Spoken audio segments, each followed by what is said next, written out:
Apakah pengabdian tanpa pamrih pantas dibalas dengan pengkhianatan? Di kehidupan masa laluku, aku memimpin semua orang mati demi dunia hanya untuk dikutuk sebagai balasannya. Setelah terlahir kembali, aku hanya ingin menjalani hidup yang egois untuk diriku sendiri sekali ini saja. Saat itu, aku berjuang di genangan darah, memaksakan diri untuk mengaktifkan sisa sihir persepsi terakhir di tubuhku, mengeluarkan beberapa napas terengah-engah dari tenggorokanku. Jika ada penyintas lain di medan perang ini, bahkan hanya bergerak atau bersuara pun tidak apa-apa. Aku berpegang pada secercah harapan dan ekspektasi terakhir, tetapi sekelilingku sunyi senyap, bahkan tidak ada sedikit pun respons. Dan aku sendiri hampir pingsan. Kaisar Agung itu yang pertama dalam sejarah menyatukan wilayah iblis, mendorong umat manusia ke jurang kepunahan. Untuk melawannya, aku dengan tegas memimpin semua penyihir Menara Putih, memikul misi berat melindungi semua makhluk hidup, memulai perjalanan berbahaya melawan iblis untuk melindungi masa depan umat manusia. Rekan-rekanku dan aku tidak pernah mundur seinci pun, bahkan jika itu berarti membakar jiwa kami. Ketika Kaisar menyerbu dengan pasukan elit iblis, kami bertarung dengan gagah berani sampai jejak esensi sihir terakhir kami habis. Dan akhirnya, dengan kesempatan yang dibeli teman-temanku dengan nyawa mereka, aku membunuh Kaisar. Di saat-saat terakhir hidupku, aku melihat seekor naga. Dia adalah naga terakhir di dunia dan juga pengamat yang mencatat sejarah. Dia berkata, "Master Menara Putih, aku punya kabar baik dan kabar buruk untukmu." Aku memintanya untuk memberitahuku kabar buruknya terlebih dahulu. Kabar buruknya adalah pasukan iblis menyerang Menara Putih untuk balas dendam. Menara itu hancur. Buku-buku sihir dan bahan penelitian hampir semuanya terbakar. Kabar baiknya adalah pasukan kerajaan datang lebih awal dari yang diperkirakan dan menyelamatkan beberapa orang yang selamat. Dia kemudian bertanya apakah aku menyesali pilihan hari ini. Tenggorokanku tercekat, tidak mampu mengucapkan setengah kalimat pun. Dia bertanya dengan lembut apakah aku punya kata-kata terakhir. Aku hanya memohon padanya untuk menjaga murid-muridku yang masih hidup. Naga itu membungkuk dengan hormat, mengatakan dia akan mengunjungi mereka sesekali. Aku tertawa, mengatakan aku tidak pernah berpikir ras naga yang mulia akan tunduk pada manusia biasa. Dia menyatakan terus terang bahwa aku pantas mendapatkan rasa hormat seperti itu. Mengatakan aku tidak punya penyesalan dalam hidup ini adalah kebohongan. Aku mungkin penyihir terhebat, tapi bukan pemimpin yang baik. Jika diberi kesempatan lagi, bahkan jika dicap sebagai penjahat, aku ingin menjalani hidup yang egois, hanya memikirkan orang-orangku sendiri. Kesadaranku perlahan tenggelam ke dalam kegelapan tanpa akhir. Akhirnya, aku merasakan ujung jari naga itu dengan lembut menyentuh mataku yang tidak bisa tertutup. Sebuah bintang jatuh melesat di langit, seolah menambahkan catatan kaki terakhir pada hidupku yang penuh penyesalan. Kemudian, sejarah mencatat bahwa Master Menara Putih memimpin para penyihirnya dalam pertempuran sampai mati melawan Kaisar Iblis. Dengan mengorbankan kehancuran total tubuh dan jiwa, dia membunuh Raja Iblis dan membawa perdamaian ke dunia. Topi rumor, Rokyot Menyebor. Jauh dari rasa terima kasih, orang-orang mengutuk penyihir Menara Putih sebagai bintang bencana yang membawa iblis ke dunia. 20 tahun kemudian, angin bersiul di Menara Putih. Dedaunan melayang melalui bingkai jendela, jatuh dengan lembut di tubuhku. Aku tiba-tiba terbangun, menyenggol gelas air yang baru saja diberikan kepadaku. Apakah aku bermimpi dan tidur begitu tanpa pertahanan? Tidak. Bukankah aku sudah mati di medan perang? Kenapa jantungku masih berdetak? Kaisar jelas-jelas menusuk dan mencabik-cabik jantungku. Apa yang terjadi? Sebelum aku sempat menata pikiranku dan bertanya apapun, terdengar suara benturan keras. Tetua rambut kuning langsung menendang pintu hingga terbuka dan melangkah masuk ke dalam kamar. Dia bermaksud maju dan memarahiku dengan keras, tetapi dengan cepat dihentikan oleh si rambut biru di sampingnya. Aku bergumam pelan bertanya pada diriku sendiri mengapa aku masih hidup. Tetua rambut kuning menimpali, mengatakan dia juga merasa ini cukup ajaib. Tatapanku menyapu jubah Menara Putih di tubuhnya saat aku memerintahkannya untuk melaporkan situasi saat ini secara rinci. Dan tetua rambut kuning langsung menjadi marah dengan geram menegurku karena berani memerintahnya. Sebelum dia selesai berbicara, telapak tangannya menebas ke arahku dengan momentum yang ganas. Jantungku tiba-tiba menegang, secara naluriah mengerahkan sihir di tubuhku untuk memadatkan perisai angin untuk menahan. Jika pergelangan tangannya tersangkut dalam kekuatan gerusan perisai angin, itu akan patah seperti jerami, tetapi telapak tangannya tiba-tiba berhenti. Perisai anginku baru saja terbentuk lalu menghilang. Aku benar-benar tercengang. Sihir tak berguna macam apa ini? Tetua rambut kuning mendengus dingin, mengatakan sepertinya aku telah berusaha cukup keras secara diam-diam. Dia tidak akan mempermasalahkannya untuk saat ini. Setelah tetua rambut kuning pergi, si rambut biru berbalik dan memarahiku karena gila. Aku mengabaikan pertanyaannya, diam-diam memeriksa tubuhku, sirkuit sihir, volume sihir, bahkan kemurnian sihir, semuanya sangat buruk. Apa yang telah mereka lakukan pada tubuhku? Aku segera menanyakan tanggal sekarang, dalam hati menghitung aku telah tertidur selama 10 bulan. Tapi si rambut biru tampak sangat bingung, mengatakan aku hanya pingsan paling lama 2 hari. Dia melaporkan tanggalnya tanpa menyebutkan tahun. Aku masih perlu mendapatkan informasi dari murid-muridku, jadi aku menyuruh si rambut biru untuk memanggil si mata ungu untuk menemuiku, atau si mata kuning atau si mata merah juga boleh. Mata si rambut biru melebar, bertanya mengapa aku menyebut para pengkhianat dan bagaimana bisa aku memanggil Master Menara dengan namanya secara langsung. Dia bilang si mata ungu sudah lama meninggalkan Menara Putih untuk Menara Merah. Si mata kuning mencuri buku-buku sihir tingkat tinggi dan melarikan diri. Keduanya adalah pengkhianat, dan si mata merah yang kusebut sekarang adalah Master Menara Putih. Terlebih lagi, orang-orang yang kusebutkan bukan lagi anak-anak berusia 5 tahun. Dia sepertinya mengerti, mengatakan ingatanku pasti benar-benar kacau saat tidak sadar. Aku tidak bisa lagi menahan diri dan berjuang untuk bangkit dari tempat tidur. Ketika aku melihat wajah muda yang aneh itu terpantul di jendela, aku sangat terkejut. Setelah benar-benar memahami situasi saat ini, aku terkejut menyadari bahwa aku telah terlahir kembali 20 tahun setelah kematianku. Perkembangan hari ini sangat pesat. Benda-benda bercahaya itu disebut lampu jalan. Kotak besi yang berjalan itu adalah mobil. Dan pemandangan baru yang mengguncang dunia ini semua berkat revolusi industri sihir. Kota-kota yang pernah hancur telah lama mendapatkan kembali vitalitasnya, tetapi aku tidak bisa tidak mengingat bahwa ketika kepunahan sudah di depan mata, mata orang-orang penuh dengan keputusasaan. Namun, masalah yang paling mendesak sekarang adalah menyelidiki informasi pemilik asli tubuh ini. Mengikuti sisa ingatan tubuh ini, pemilik aslinya diadopsi oleh Menara Putih pada usia 10 tahun, sekarang 20 tahun. Lahir dari keluarga bangsawan yang jatuh, tetapi merupakan penyihir level 1 yang tidak memadai, mungkin putus asa, itulah sebabnya dia mengambil risiko untuk menyalahgunakan dana penelitian, untuk membeli eliksir ilegal, tidak pernah menyangka itu akan menyebabkan kematian. Saat memilah-milah ingatan, aku tiba-tiba merasakan sesuatu yang salah di dalam tubuhku. Ada kekuatan sihir mentah yang sangat besar di dalamnya. Mungkinkah itu benar-benar karena meminum eliksir ilegal itu? Tunggu, zat aneh apa ini? Aku mengarahkan cairan kental itu ke ujung jariku. Saat cairan itu menetes, sensasi yang kuat menyebar, aku membungkuk untuk melihat lebih dekat dan menemukan itu sebenarnya racun mematikan. Kenapa ada racun di dalam tubuh ini? Aku menutup mata untuk merenung sejenak, sudah jelas di hatiku tentang apa yang terjadi. Eliksir ilegal itu adalah barang berharga asli yang bernilai mahal. Masalahnya adalah seseorang telah meracuni eliksir ini secara diam-diam. Dari sisa dosis racun dan waktu pingsannya pemilik asli, dia meninggal karena keracunan. Tetapi menggunakan racun mematikan tingkat tinggi seperti itu untuk membunuh penyihir level 1 terlalu boros, meskipun aku tidak tahu siapa yang memainkan lelucon ini dengan jiwaku. Mereka memberiku kesempatan hidup kedua yang paling aku inginkan sebelum mati. Memungkinkanku untuk lepas dari belenggu masa lalu dan menjalani hidup yang egois, hanya memikirkan orang-orangku sendiri. Dan keadaan kelahiran kembali yang aneh ini benar-benar awal yang baik untukku. Aku memutuskan untuk membalas budi pemilik asli tubuh ini dengan balas dendam. Mengikuti aroma obat samar yang tersisa di botol, aku melacaknya sampai ke sebuah kedai di pinggiran kota. Saat aku mengobrak-abrik tempat itu, seorang anak buah melaporkan situasinya kepada bos. Seorang penyihir datang menantang kita, bertanya-tanya tentang siapa yang menjual eliksir itu. Wajah bos menjadi gelap saat dia mengumpat, bertanya siapa yang berani membuat masalah di wilayahnya. Setelah mendengar namaku, bos itu mencibir, mengatakan aku hanyalah penyihir teoretis yang hanya tahu strategi kertas, tetapi anak buahnya masih khawatir, menyebutkan klien yang memerintahkan kematianku memakai cincin Menara Putih. Bos itu langsung mendengus menyangkal, berpikir mereka tidak akan sebodoh itu untuk mengekspos diri mereka sendiri. Begitu dia selesai bicara, aku menendang pintu kedai hingga terbuka dan masuk. Aku menyeringai dalam hati, tidak pernah menyangka begitu banyak orang terlibat dalam hal ini. Bos itu berdiri tiba-tiba dengan keras menegur pelanggaranku. Aku tidak mau repot-repot, hanya memberi isyarat agar mereka melanjutkan percakapan sebelumnya.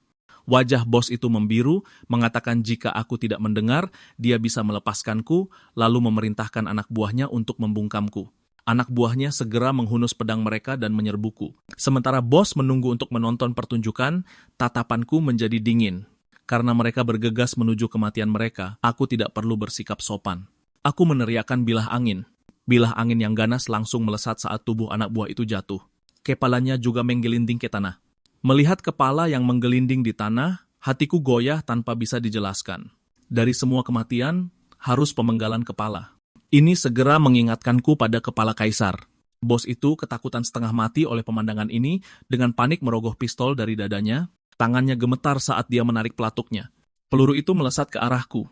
Aku tidak merasakan sihir apapun yang melekat pada benda ini, segera mengaktifkan perisai angin dengan mantap memblokirnya. Rahang bos itu ternganga karena kaget. Meskipun alat ini cukup menarik, lebih baik mengembalikannya kepada pemiliknya. Aku menjentikkan jariku dan peluru itu segera kembali ke jalurnya, menembus tubuh bos itu. Bos itu tiba-tiba memuntahkan darah dan jatuh ke tanah. Aku berjalan mendekat dan duduk di depannya mengatakan aku memutus suara, jangan berkhayal ada yang akan datang, lalu menyuruhnya menjawab pertanyaanku dengan jujur dan mengungkapkan siapa yang menugaskan mereka. Tapi bos itu menggertakkan giginya dan menolak untuk berbicara. Aku mengangkat kakiku dan menendang wajahnya, ternyata lebih menghargai harga diri daripada nyawa. Itu bisa dibilang punya tulang punggung. Aku sedikit meningkatkan tekanan di bawah kakiku, menginjak hidungnya dengan keras, memaksa angin masuk ke tubuhnya, langsung membuat tubuhnya membengkak. Aku menatapnya, menasihatinya untuk cepat mengatakan yang sebenarnya, atau aku akan membuatnya meledak. Bibir bos itu bergetar saat dia berulang kali memohon ampun. Aku menjentikkan jariku untuk menarik angin, menyuruhnya mengaku dengan jujur. Dia terengah-engah dan berkata bahwa orang itu memberinya eliksir dan uang, menyuruhnya untuk menjual eliksir itu dengan harga murah kepadaku. Orang itu mengenakan jubah yang menyembunyikan penampilannya dengan cincin menara putih di tangannya. Aku mencibir dalam hati. Cincin itu kemungkinan besar hanya pengalih perhatian untuk menipunya. Bos itu tiba-tiba teringat sesuatu, dengan segera menambahkan bahwa orang itu memiliki aroma mint segar yang menyejukkan hidung.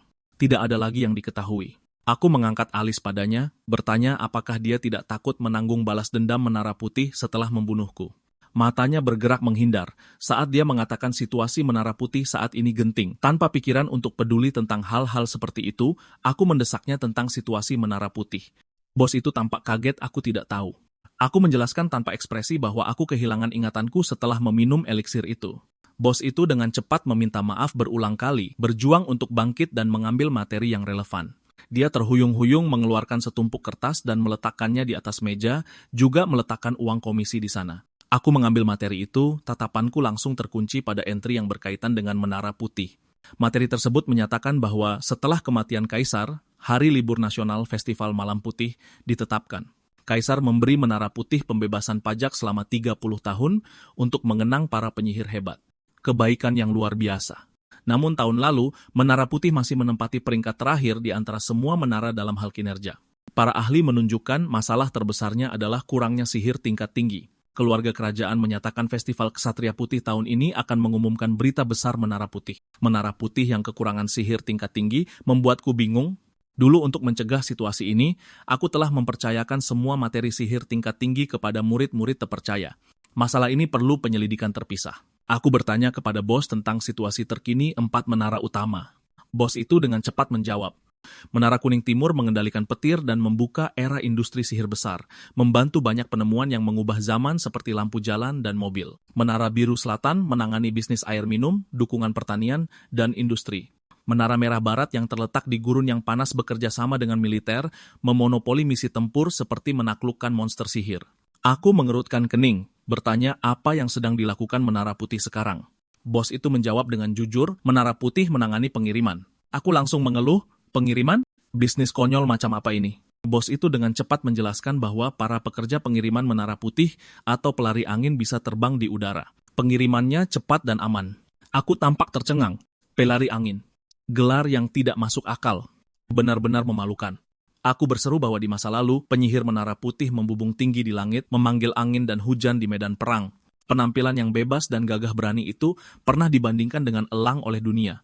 Idiot mana yang menciptakan bisnis yang menggelikan seperti ini? Bos itu berkata dengan hati-hati, konon master Menara Putih saat ini. Hatiku menselos, itu adalah anakku. Aku dengan pasrah terus bertanya apa itu bisnis air minum dan dukungan pertanian. Bagaimana bisnis ramuan menjadi bisnis Menara Biru? Bos menjawab bahwa Menara Biru adalah pemimpin di pasar ramuan, hampir memonopoli seluruh pasar. Adapun bisnis air minum dan pertanian, mereka menjual air bersih dengan harga tinggi dan membantu dengan curah hujan dan daerah kekeringan. Aku tampak bingung. Apa? Air bersih harus dibayar? Bos itu tersenyum, mengatakan akhir-akhir ini orang kaya hanya minum itu. Singkatnya, keuntungan bisnis Menara Putih jauh tertinggal dari menara lainnya. Festival Malam Putih adalah kesempatan terakhirnya untuk membuktikan kinerja. Sekarang kurang dari 7 bulan sampai festival. Tiba-tiba, bos itu mencengkeram dadanya gemetar tanpa henti. Aku sudah mengumpulkan informasi yang cukup. Haruskah aku menyelamatkannya? Buku besar itu mencatat dengan padat akumulasi perbuatan jahat seperti pembakaran, kekerasan, riba ilegal, pemerasan, dan pembunuhan bayaran, sampah yang tangannya ternoda oleh urusan kotor. Masih ingin aku menyelamatkannya? Sampah semacam ini lebih baik mati agar bersih. Meninggalkan kata-kata, di kehidupan selanjutnya, jadilah orang yang baik. Aku berbalik dan pergi tanpa menoleh ke belakang. Menara Putih saat fajar terasa dingin.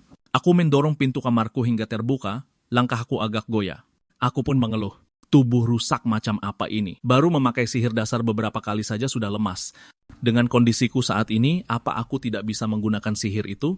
Sihir unik yang menjadikanku penyihir terhebat dalam sejarah manusia, arsip angin. Aku mencoba memadatkan sihir, tetapi sihir itu langsung buyar begitu terkumpul. Aku masih perlu memahami lebih jauh kondisi tubuh ini. Sambil memindai sihir, sekalian saja mencari lebih banyak informasi.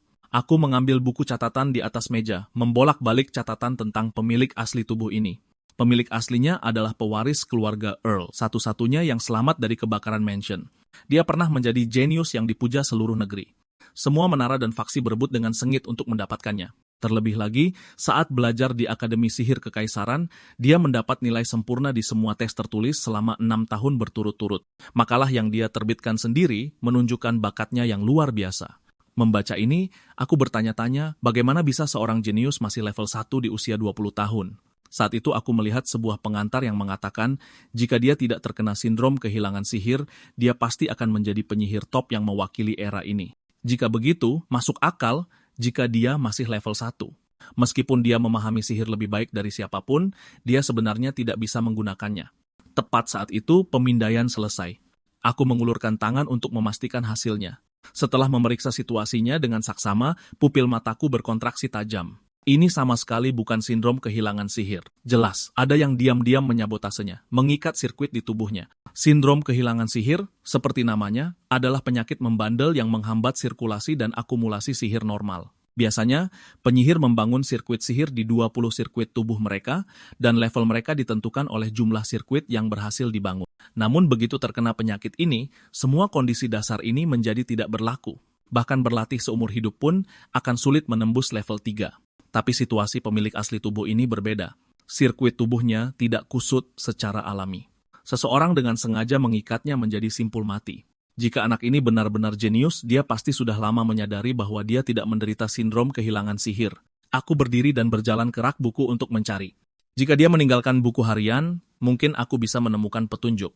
Menurut pernyataan Blue Heart sebelumnya, pemilik asli biasanya mabuk-mabukan dan bermain wanita, hidup dalam keadaan linglung. Tapi bagaimana jika semua ini sengaja dia perankan? Mengetahui seseorang mengunci sirkuitnya dan bahkan ingin mengambil nyawanya, jadi dia sengaja bertingkah tak acuh. Dengan begitu, masuk akal jika dia tergoda oleh eliksir ilegal itu. Karena tidak bisa mempercayai siapapun, dia ingin membuka belenggu itu sendirian. Aku menurunkan setumpuk buku peninggalan pemilik asli dari rak, menyebarkan semuanya di atas meja. Saat mencari, satu buku menarik perhatianku, berjudul menafsirkan ulang sihir dasar. Aku iseng membolak-balik beberapa halaman dan rasa kaget di hatiku semakin kuat. Dari kelemahan bilah angin, keunggulan sihir pertahanan penghindar angin, sampai metode praktis untuk peningkatannya, semuanya dianalisis dengan sangat teliti. Perisai angin yang disempurnakan yang diusulkan pemilik asli sangat mirip dengan konsep sihir yang pernah kutulis dulu. Namun dalam konsep inti dan prinsip dasarnya, ada perbedaan esensial dari perisai angin pertahanan murni tradisional. Aku hanya bisa menghela napas dalam hati, jelas-jelas tidak bisa menggunakan sihir secara langsung. Namun dia menyimulasikan dan menguji begitu banyak hal di dalam benaknya. Meneliti sihir dasar sampai sedalam ini, bakat anak ini benar-benar sesuai dengan reputasinya. Terlebih lagi, hanya dari satu buku ini, aku bisa merasakan dedikasi dan usaha pemilik asli terhadap sihir. Ketika aku membuka halaman terakhir dan melihat tulisan kecil di akhir buku itu, aku tahu yang sebenarnya. Ternyata pemilik asli sudah lama mengetahui kondisi tubuhnya. Tapi meski sudah tahu segalanya, dia hanya bisa menahan siksaan dan keputusasaan ini sendirian dalam diam. Aku perlahan berdiri, emosi sulit kutahan. Penyihir kecil yang tak menyerah pada takdir kejamnya, menempuh jalan sunyi yang panjang sendirian. Aku bersumpah atas nama Master Menara Putih ke-17. Belenggu yang tidak bisa kau buka akan kubuka untukmu, dan orang-orang hina yang dengan kejam mematahkan sayapmu akan kubuat mereka membayar harga atas dosa-dosa mereka. Entah kapan, aku tertidur. Dalam mimpiku, aku berjalan melewati taman Menara Putih yang kukenal. Tiba-tiba, kudengar suara anak kecil yang tak asing. Pemandangan masa lalu segera muncul di depan mataku. 3 anak kecil berkumpul di sekelilingku. Alisku berkerut. Kutukan mimpi sialan itu kambuh lagi. Cara hina dari Nightmare Baron dari alam iblis membuatku terjerat kenangan masa lalu setiap kali tidur. Kukira terlahir kembali di tubuh baru ini bisa lolos dari siksaan kutukan ini. Sepertinya kutukan ini tidak ada hubungannya dengan raga dan sudah terukir dalam di jiwaku. Tapi untungnya, adegan murid-muridku yang muncul dalam mimpi tidak terpelintir dan terdistorsi. Saat itulah aku mengajari mereka tentang sistem kekuatan sihir. Aku tersenyum dan berkata bahwa sihir sebenarnya terbagi menjadi 4 tipe, peningkatan, kecepatan, harmoni, dan spesial. Si mata ungu langsung bertanya apakah Menara Putih menganut sistem harmoni. Aku menjawab ya karena itu paling cocok untuk sihir angin. Si mata merah memiringkan kepalanya dan bertanya apakah setiap menara menyukai sistem yang berbeda. Aku dengan sabar menjelaskan bahwa setiap menara memiliki karakteristik yang berbeda. Menara kuning adalah sistem kecepatan. Menara merah adalah sistem peningkatan. Menara biru dan menara putih adalah perwakilan dari sistem harmoni. Si mata kuning mengangkat tangannya berkata dia ingin sistem kecepatan. Aku dengan lembut memberitahunya bahwa kekuatan sihir itu bawaan lahir dan tidak bisa dipilih. Aku di dalam mimpi lalu berjongkok, menggambar formula sederhana di tanah, menyuruh mereka masing-masing mencoba menguji atribut bakat mereka. Si mata merah dengan patuh menutup matanya, tangan kecilnya sedikit gemetar saat mencoba. Aku mengamati sihir lembut yang melayang di sekitarnya, tersenyum memberitahunya bahwa dia adalah sistem harmoni. Si mata merah langsung berkata dengan gembira bahwa dia sama dengan guru. Wajahnya penuh dengan kegembiraan yang tak bisa disembunyikan. Si mata kuning melihat ini langsung bergegas untuk menguji. Beberapa saat kemudian dia bersorak gembira. Dia mendapatkan sistem kecepatan yang dia inginkan. Si mata ungu yang selalu diam memancarkan aura sihir berbentuk bunga unik di sekitar tubuhnya, tapi menatap dengan kecewa bertanya apakah bakat benar-benar tidak bisa diubah. Aku berjongkok untuk memberitahunya dengan lembut bahwa di antara semua penyihir, sistem spesial hanya mencakup 0,2%, sangat berharga. Dia menundukkan kepalanya, berkata pelan bahwa dia menyukai sistem harmoni dan ingin menjadi seperti guru. Aku terkekeh, mengatakan bahwa aku awalnya berencana memberikan murid sistem spesial waktu bimbingan pribadi paling banyak. Si mata ungu tiba-tiba mendongak, matanya berbinar penuh harap, bertanya apakah aku benar-benar akan memberinya bimbingan pribadi paling banyak. Setelah mendapat konfirmasi, dia langsung mengulurkan telapak tangan kecilnya, memintaku untuk berjanji kelingking. Aku berdiri di tempat menyaksikan pemandangan masa lalu, sudut mulutku tanpa sadar membentuk senyuman tipis. Dulu, semua orang masih anak-anak yang lugu, murni dan indah. Tiba-tiba, siaran yang keras menarikku dari mimpi kembali ke dunia nyata. Siaran itu memberitahuku untuk segera melapor ke kantor 4202. Aku berdiri dan secara naluriah memeriksa kondisi tubuhku, merasa senang. Dari 20 simpul mati yang asli, 12 telah terlepas. Dan saat sirkuitnya terbuka, aku langsung naik ke level 2. Tidak pernah kusangka setelah hidup begitu lama, aku akan merasakan hari di mana aku senang karena mencapai level 2. Berdiri di depan pintu kantor, aku mengangkat tangan untuk mengetuk. Tetua berambut kuning melihatku masuk dan bertanya apakah aku merasa lebih baik. Aku menjawab seadanya. Melihatnya yang dewasa dan tenang di hadapanku, hatiku dipenuhi emosi. Tetua berambut kuning itu sebenarnya pernah menjadi juniorku. Sekarang di usia 45, dia sudah tumbuh menjadi tetua yang cakap. Dulu, dia jujur dan tulus, selalu mengikutiku memanggil senior dan bertanya. Setelah aku menjadi master menara, dia akan sibuk mengurusku setiap hari. Cukup menggemaskan. Memikirkan ini, sedikit senyum puas muncul di wajahku. Melihatku tersenyum, wajah tetua berambut kuning tiba-tiba menjadi gelap, mengatakan dia menerima laporan kematian bos keluarga Gordon dan kapten tim aksi. Dia menatapku, nadanya serius, mengatakan keluarga Gordon dan tim aksi menuntut pertanggungjawaban penuh. Aku mengangkat bahu, mengatakan aku punya alasan membela diri yang sah. Orang-orang itu berencana membunuhku. Sambil berbicara, aku mengeluarkan ramuan beracun dan buku besar yang mencatat komisi dan pembayaran pembunuhan mereka. Tetua berambut kuning mengambil buku besar itu untuk memeriksanya dengan saksama. Buku itu tidak hanya mencatat detail pembunuhan, jumlah yang ditandai juga sangat cocok dengan biaya komisi. Setelah membaca, dia merenung sejenak, mengatakan masalah ini akan ditutup sebagai pembelaan diri yang sah. Aku berterima kasih padanya dan meminta bantuan pribadi, mengatakan aku ingin bertemu Master Menara. Tetua berambut kuning yang mendengar ini mengatakan permintaan itu tidak sulit. Dia juga menyebutkan aku sering mendiskusikan hal-hal terkait sihir dengan Master Menara sebelumnya. Tapi untuk bertemu butuh waktu setidaknya setengah tahun. Aku bergumam dalam hati. Pemilik asli tubuh ini ternyata sering membahas sihir dengan si mata merah. Tapi jika aku harus menunggu setengah tahun, festival malam putih sudah akan dimulai dan semuanya akan terlambat. Tetua berambut kuning menjelaskan Master Menara saat ini sedang pergi, secara khusus menangani berbagai kasus komisi yang rumit. Aku tidak bisa menahan diri untuk bertanya mengapa masalah sepele seperti itu perlu ditangani secara pribadi oleh Master Menara. Tetua berambut kuning menghela napas, mengatakan Menara Putih saat ini tidak punya penyihir tingkat tinggi yang tersisa. Aku segera bertanya level berapa Master Menara sekarang. Tetua berambut kuning menjawab dia adalah penyihir tingkat tinggi level 7. Aku semakin yakin aku perlu menemukan murid yang mendapatkan bahan-bahan itu saat itu dan bertanya dengan jelas. Setelah mengobrol, aku berbalik untuk pamit. Saat aku pergi, wakil Master Menara Putih masuk ke kantor. Dia bilang awalnya dia ingin menasihati tetua berambut kuning agar tidak terlalu keras padaku. Sepertinya dia sudah memberiku pelajaran. Wakil Master berkata aku dibawa masuk olehnya dan dia selalu peduli padaku. Dia juga bilang sihir dasar tidak bisa mencapai level ini dalam 1 atau 2 hari. Aku pasti telah berusaha keras secara diam-diam. Tetua berambut kuning yang mendengar ini mengangguk sambil berpikir, mengatakan aku mungkin lebih pekerja keras dari yang dia bayangkan. Wakil Master tersenyum mengatakan itu bagus, lalu menyarankan untuk pergi ke kantor untuk rapat bersama. Sementara itu, aku mungkin telah melihat murid-muridku dalam mimpi, jadi aku datang ke taman untuk berjalan-jalan dan melihat-lihat. Seorang kakek penjaga berambut putih datang, dengan antusias memanggil namaku, mengatakan dia merasa kasihan aku mengalami kecelakaan dan kehilangan semua ingatanku, juga mengenang betapa rindunya dia pada saat aku sesekali datang ke sini untuk mengobrol dengannya. Aku bergumam dalam hati. Berita tentang amnesiaku menyebar terlalu luas. Untuk lebih memahami masa lalu pemilik asli, aku mengikutinya dengan bertanya apakah kami masih bisa mengobrol di masa depan. Kakek penjaga itu terkekeh, berterima kasih atas saranku tapi mengatakan itu akan sulit karena dia akan segera meninggalkan Menara Putih dan tidak kembali. Aku segera bertanya apakah dia mengalami kesulitan. Penjaga itu menghela napas, mengatakan sekarang departemen ini hanya menyisakan dia dan yang mendukungnya selama bertahun-tahun adalah pidato Master Menara sebelumnya pada upacara pelantikan.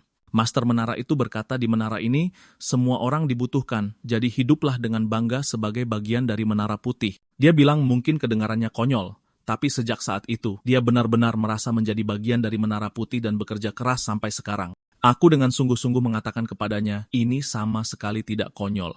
Aku benar-benar berpikir begitu. Mata kakek penjaga itu memerah saat dia mengucapkan terima kasih, tetapi mengubah topik pembicaraan dengan mengatakan dia telah memutuskan untuk mengundurkan diri. Penjaga itu berkata, aku juga harus tahu situasi Menara Putih sangat sulit sekarang. Terutama dalam pekerjaan manajemen fasilitas, dia bisa merasakan lebih dalam bahwa situasi keuangan Menara jauh lebih buruk dari sebelumnya. Dan bulan depan, masa kerjanya di sini akan mencapai 40 tahun. Aku ingat mereka yang mengabdikan 40 tahun pada Menara bisa mendapatkan uang yang cukup untuk membeli rumah di kota besar. Penjaga itu tersenyum pahit mengatakan Menara Putih saat ini tidak bisa menghasilkan uang sebanyak itu. Untuk mengumpulkan jumlah itu, entah berapa banyak orang yang harus mempertaruhkan nyawa mereka mengambil komisi berisiko tinggi. Memikirkan ini, dia benar-benar tidak bisa merasa tenang mengambil uang itu. Lagi pula, Menara Putih sudah lama menjadi rumah keduanya. Perasaanku campur aduk. Tidak pernah terpikir Menara Putih telah jatuh sejauh ini. Sebelumnya, aku pikir Menara Biru melakukan pekerjaan serabutan itu memalukan, tapi siapa aku untuk meremehkan usaha itu? Setidaknya mereka menghasilkan cukup banyak uang dan sedang menikmati zaman keemasan terbesar dalam sejarah. Sementara aku tidak meninggalkan apa-apa, bahkan tidak bisa membayar bonus kepada orang yang telah berkontribusi selama 40 tahun pada Menara. Kakek penjaga itu tiba-tiba meraih tanganku dengan mendesak, bertanya mengapa aku mengepalkan tanganku begitu keras hingga berdarah. Aku menarik napas dalam-dalam, dengan paksa menekan rasa bersalah yang bergejolak di dalam, bertanya kapan dia berencana pergi. Kakek penjaga itu mengambil kotak P3K dan dengan hati-hati membalut lukaku, mengatakan dia berencana pergi dalam waktu sekitar 2 minggu. Aku bilang padanya dia tidak perlu pergi. Aku punya cara untuk menyelesaikan masalah bonus. Memintanya untuk pasti menungguku. Kembali ke kamarku, aku duduk di meja merenungkan metode spesifik yang bisa dilakukan. Saat ini, yang terpikir adalah penelitian, kuliah, menerima komisi, mendapatkan uang dari semua itu butuh terlalu banyak waktu. Dengan statusku sebagai penyihir level 2 saat ini, melaksanakannya benar-benar terlalu sulit. Satu-satunya cara untuk mencapai tujuan dengan cepat adalah bisnis ramuan. Aku membaca sebuah artikel berita dan setelah dengan jeli menangkap peluang bisnis, segera menuju ke kantor wakil dekan. Saat ini, dua tetua dan wakil dekan sedang rapat membahas penggelapan dana publik yang aku lakukan sebelumnya. Tetua keuangan menganjurkan hukuman berat. Tetua berambut kuning menganjurkan perlakuan ringan. Tetua keuangan membalas, mengatakan pencurian kecil akan mengarah pada pencurian besar. Tetua berambut kuning bercanda kalau Menara Putih sangat miskin. Ini membuat marah tetua keuangan yang langsung menggebrak meja mengatakan, aku harus dikurung di gua pengasingan untuk merenung. Tetua berambut kuning menolak, mengatakan mengurung pemula level 1 tidak akan membuahkan hasil. Wakil master juga dengan cepat setuju, mengatakan hukuman pengasingan memang terlalu berat. Dia mengusulkan untuk memberlakukan kompensasi 3 kali lipat karena menyalahgunakan dana penelitian secara pribadi, menunjukkan hukuman sambil tetap masuk akal. Tetua keuangan menghela napas berat, mengatakan hukuman dari wakil master terlalu ringan. Tapi kalau dipikir-pikir lagi, Menara Putih sudah mengalami defisit. Apa hak kita menuntut kompensasi tinggi dari para penyihir?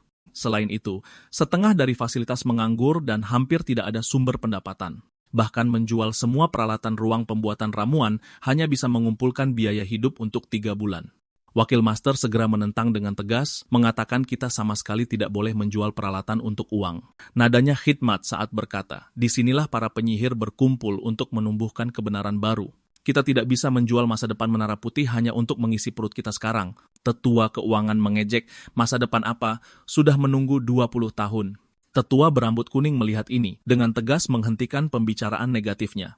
Tetapi tetua keuangan membalas bahwa, bahkan jika ada jenius tak tertandingi yang bisa menyelamatkan menara, mereka tidak akan memilih Menara Putih yang sedang merosot pada akhirnya. Dia menasihati tetua berambut kuning dan wakil master untuk menghadapi kenyataan dan meninggalkan fantasi ilusi itu. Mempertimbangkan dengan benar cara menghasilkan uang untuk bertahan hidup adalah prioritasnya. Saat itu, aku mengetuk pintu. Setelah mendapat izin dari wakil master, aku membuka pintu dan menyapa semua orang. Wakil master berbicara lebih dulu, bertanya apa yang kuinginkan datang saat ini. Aku bilang aku punya proposal dan ingin semua orang membiarkanku bertanggung jawab atas sebuah bisnis. Tetua keuangan langsung mengejek, mengatakan betapa lucunya aku. Apa aku lupa baru saja menggelapkan dana penelitian beberapa hari yang lalu, namun berani mengatakan ingin berbisnis? Aku mengabaikan pertanyaannya, mengatakan untuk memulihkan ingatanku. Aku telah menelusuri koran-koran sebelumnya dan menemukan wilayah Bin dilanda flu parah dan memberlakukan perintah karantina wilayah. Wakil ketua menara berkata, dia juga telah melihat berita ini. Jika situasinya benar, itu akan mengerikan. Alasan mengapa ini sulit adalah karena flu ini saat ini tidak memiliki pengobatan yang efektif. Di masa lalu, Menara Putih bisa mengembangkan vaksin, tetapi formulanya hilang 20 tahun yang lalu. Aku mengangguk mengonfirmasi, mengatakan bahkan Menara Biru yang memonopoli pasar ramuan tidak berdaya. Jadi aku berencana untuk mulai dari sini. Memulai kembali bisnis vaksin yang dulu hanya dijual oleh Menara Putih, mendapatkan pendapatan untuk menara dengan menjual vaksin flu Cardena. Tetua keuangan mencemooh, menyatakan terus terang proposal ini tidak ada nilainya untuk didengar. Menara dan perusahaan farmasi besar telah menginvestasikan dana besar pada penyihir tingkat tinggi selama 20 tahun tanpa berhasil menciptakan vaksin. Bocah 20 tahun sepertiku sama sekali tidak mungkin bisa melakukannya. Aku tidak menyangkal mereka semua gagal. Juga mengakui bahwa aku memang berusia 20 tahun. Tapi mengubah nadaku, aku dengan sungguh-sungguh berkata, aku adalah seorang jenius dengan keyakinan penuh aku bisa menciptakan vaksin, memohon semua orang untuk berinvestasi padaku. Tetua keuangan langsung meledak, bertanya lelucon apa yang kubuat, lalu menghitung sebuah pembukuan. 17 aplikasi dana penelitianku totalnya 800.000 PV, ditambah beberapa yang digelapkan untuk membeli eliksir ilegal. Dia menjadi semakin gelisah, mengejek bahwa aku adalah tuan muda manja yang tidak mengerti konsep uang, namun berani menyombongkan diri sebagai seorang jenius. Wakil ketua angkat bicara untuk menghentikannya, mengatakan aku sedang mengajukan proposal investasi resmi sebagai penyihir Menara Putih. Tetua keuangan, sebagai seorang tetua terlalu kasar dalam perkataan dan tindakan. Tetua keuangan kemudian dengan enggan meminta maaf. Memahami konteksnya, aku akhirnya mengerti mengapa dia begitu memusuhiku. Selama lebih dari 10 tahun, pemilik asli tubuh ini belum menghasilkan setengah pun hasil penelitian yang layak namun menghabiskan dana yang begitu besar. Sebagai tetua yang mengelola keuangan, kebencian yang menumpuk dapat dimengerti. Tapi pada akhirnya aku bukanlah pemilik aslinya dan kemampuanku bukan hanya teoritis. Wakil ketua menatapku, bertanya mengapa aku begitu yakin apa yang merebak di wilayah Bin adalah flu Cardena. Aku memberitahu mereka tentu saja ada bukti kuat, meminta semua orang untuk beralih ke halaman kedua koran. Di sana tercatat bahwa Uskup Agung Gereja Altair tiba-tiba mengubah rencana perjalanannya selama ziarah untuk tinggal di sebuah tempat kecil yang terpencil selama sebulan, mengadakan doa pemberkatan. Tindakan ini terlalu tidak normal. Gereja Altair Memuja Ibu Pertiwi. Ketujuh uskup agung itu tampak seperti pemimpin agama yang bersih, tetapi sebenarnya kebalikannya. Seorang uskup agung yang ingin mencapai posisi kardinal uskup agung gereja membutuhkan dana pemilihan yang sangat besar. Tujuan sebenarnya mereka berhenti saat ziarah adalah untuk bertemu dengan bangsawan dan pedagang lokal untuk mengumpulkan persembahan. Tapi kota kecil terpencil itu, miskin dan terbelakang, tidak bisa menghasilkan banyak keuntungan. Tetua berambut kuning menyela, mengatakan gereja mengklaim itu untuk doa pemberkatan. Aku bertanya balik, itu bahkan lebih aneh. Mengapa memberikan doa pemberkatan yang begitu mahal pada tanah yang tidak ada keuntungannya? Terlebih lagi, rute ziarah gereja Altair selalu tetap, jarang berubah untuk sementara. Ini jelas-jelas mencoba menunda mencapai wilayah Bin sebisa mungkin.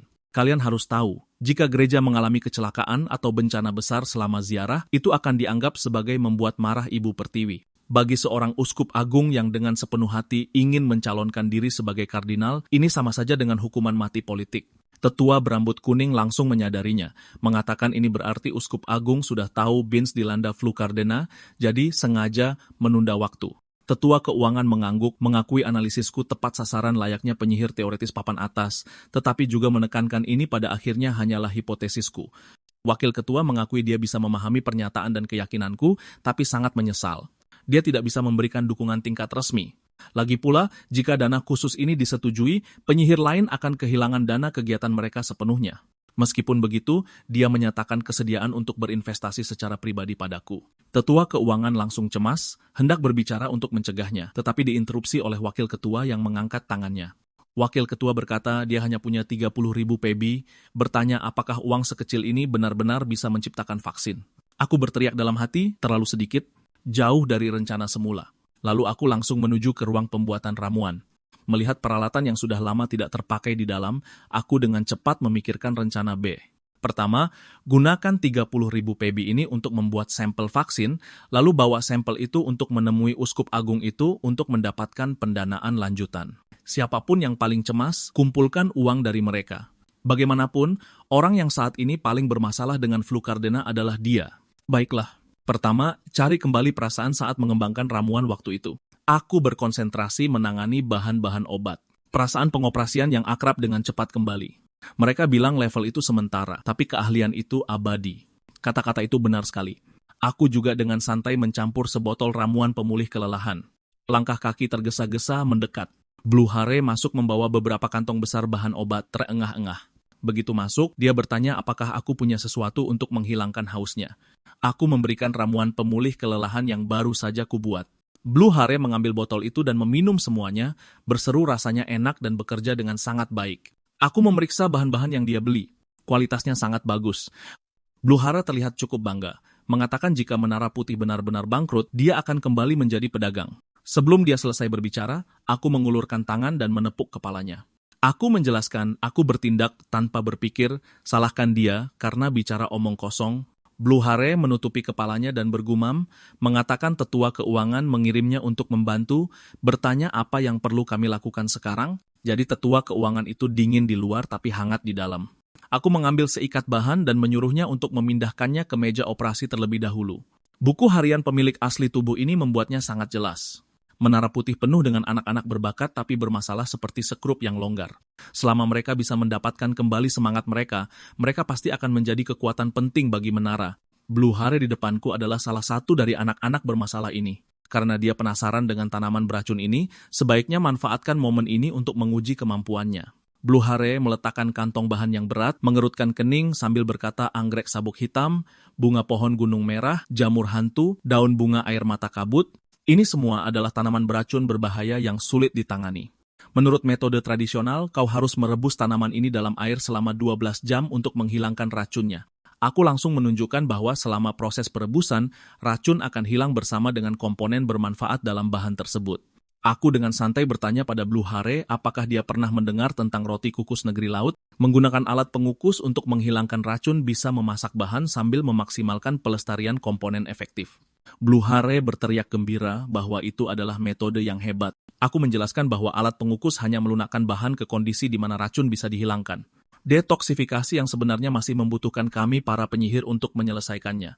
Aku mengangkat tanganku untuk melepaskan sihir kondensasi vakum, memberi isyarat pada Blue Hare untuk memperhatikan gerakanku dengan cermat, bagaimana aku memisahkan racun dari uapnya, dua jenis sihir apa yang kuaktifkan, dan rasio apa yang kugunakan untuk mengaduk cairan bahan untuk menyelesaikan persiapan ramuan. Aku mengangkat ramuan yang sudah jadi dan memintanya untuk mencobanya juga. Blue Hare terlihat kesulitan, mengatakan itu hanya terlihat sederhana. Aku memperhatikan proses kondensasi sihirnya yang agak canggung.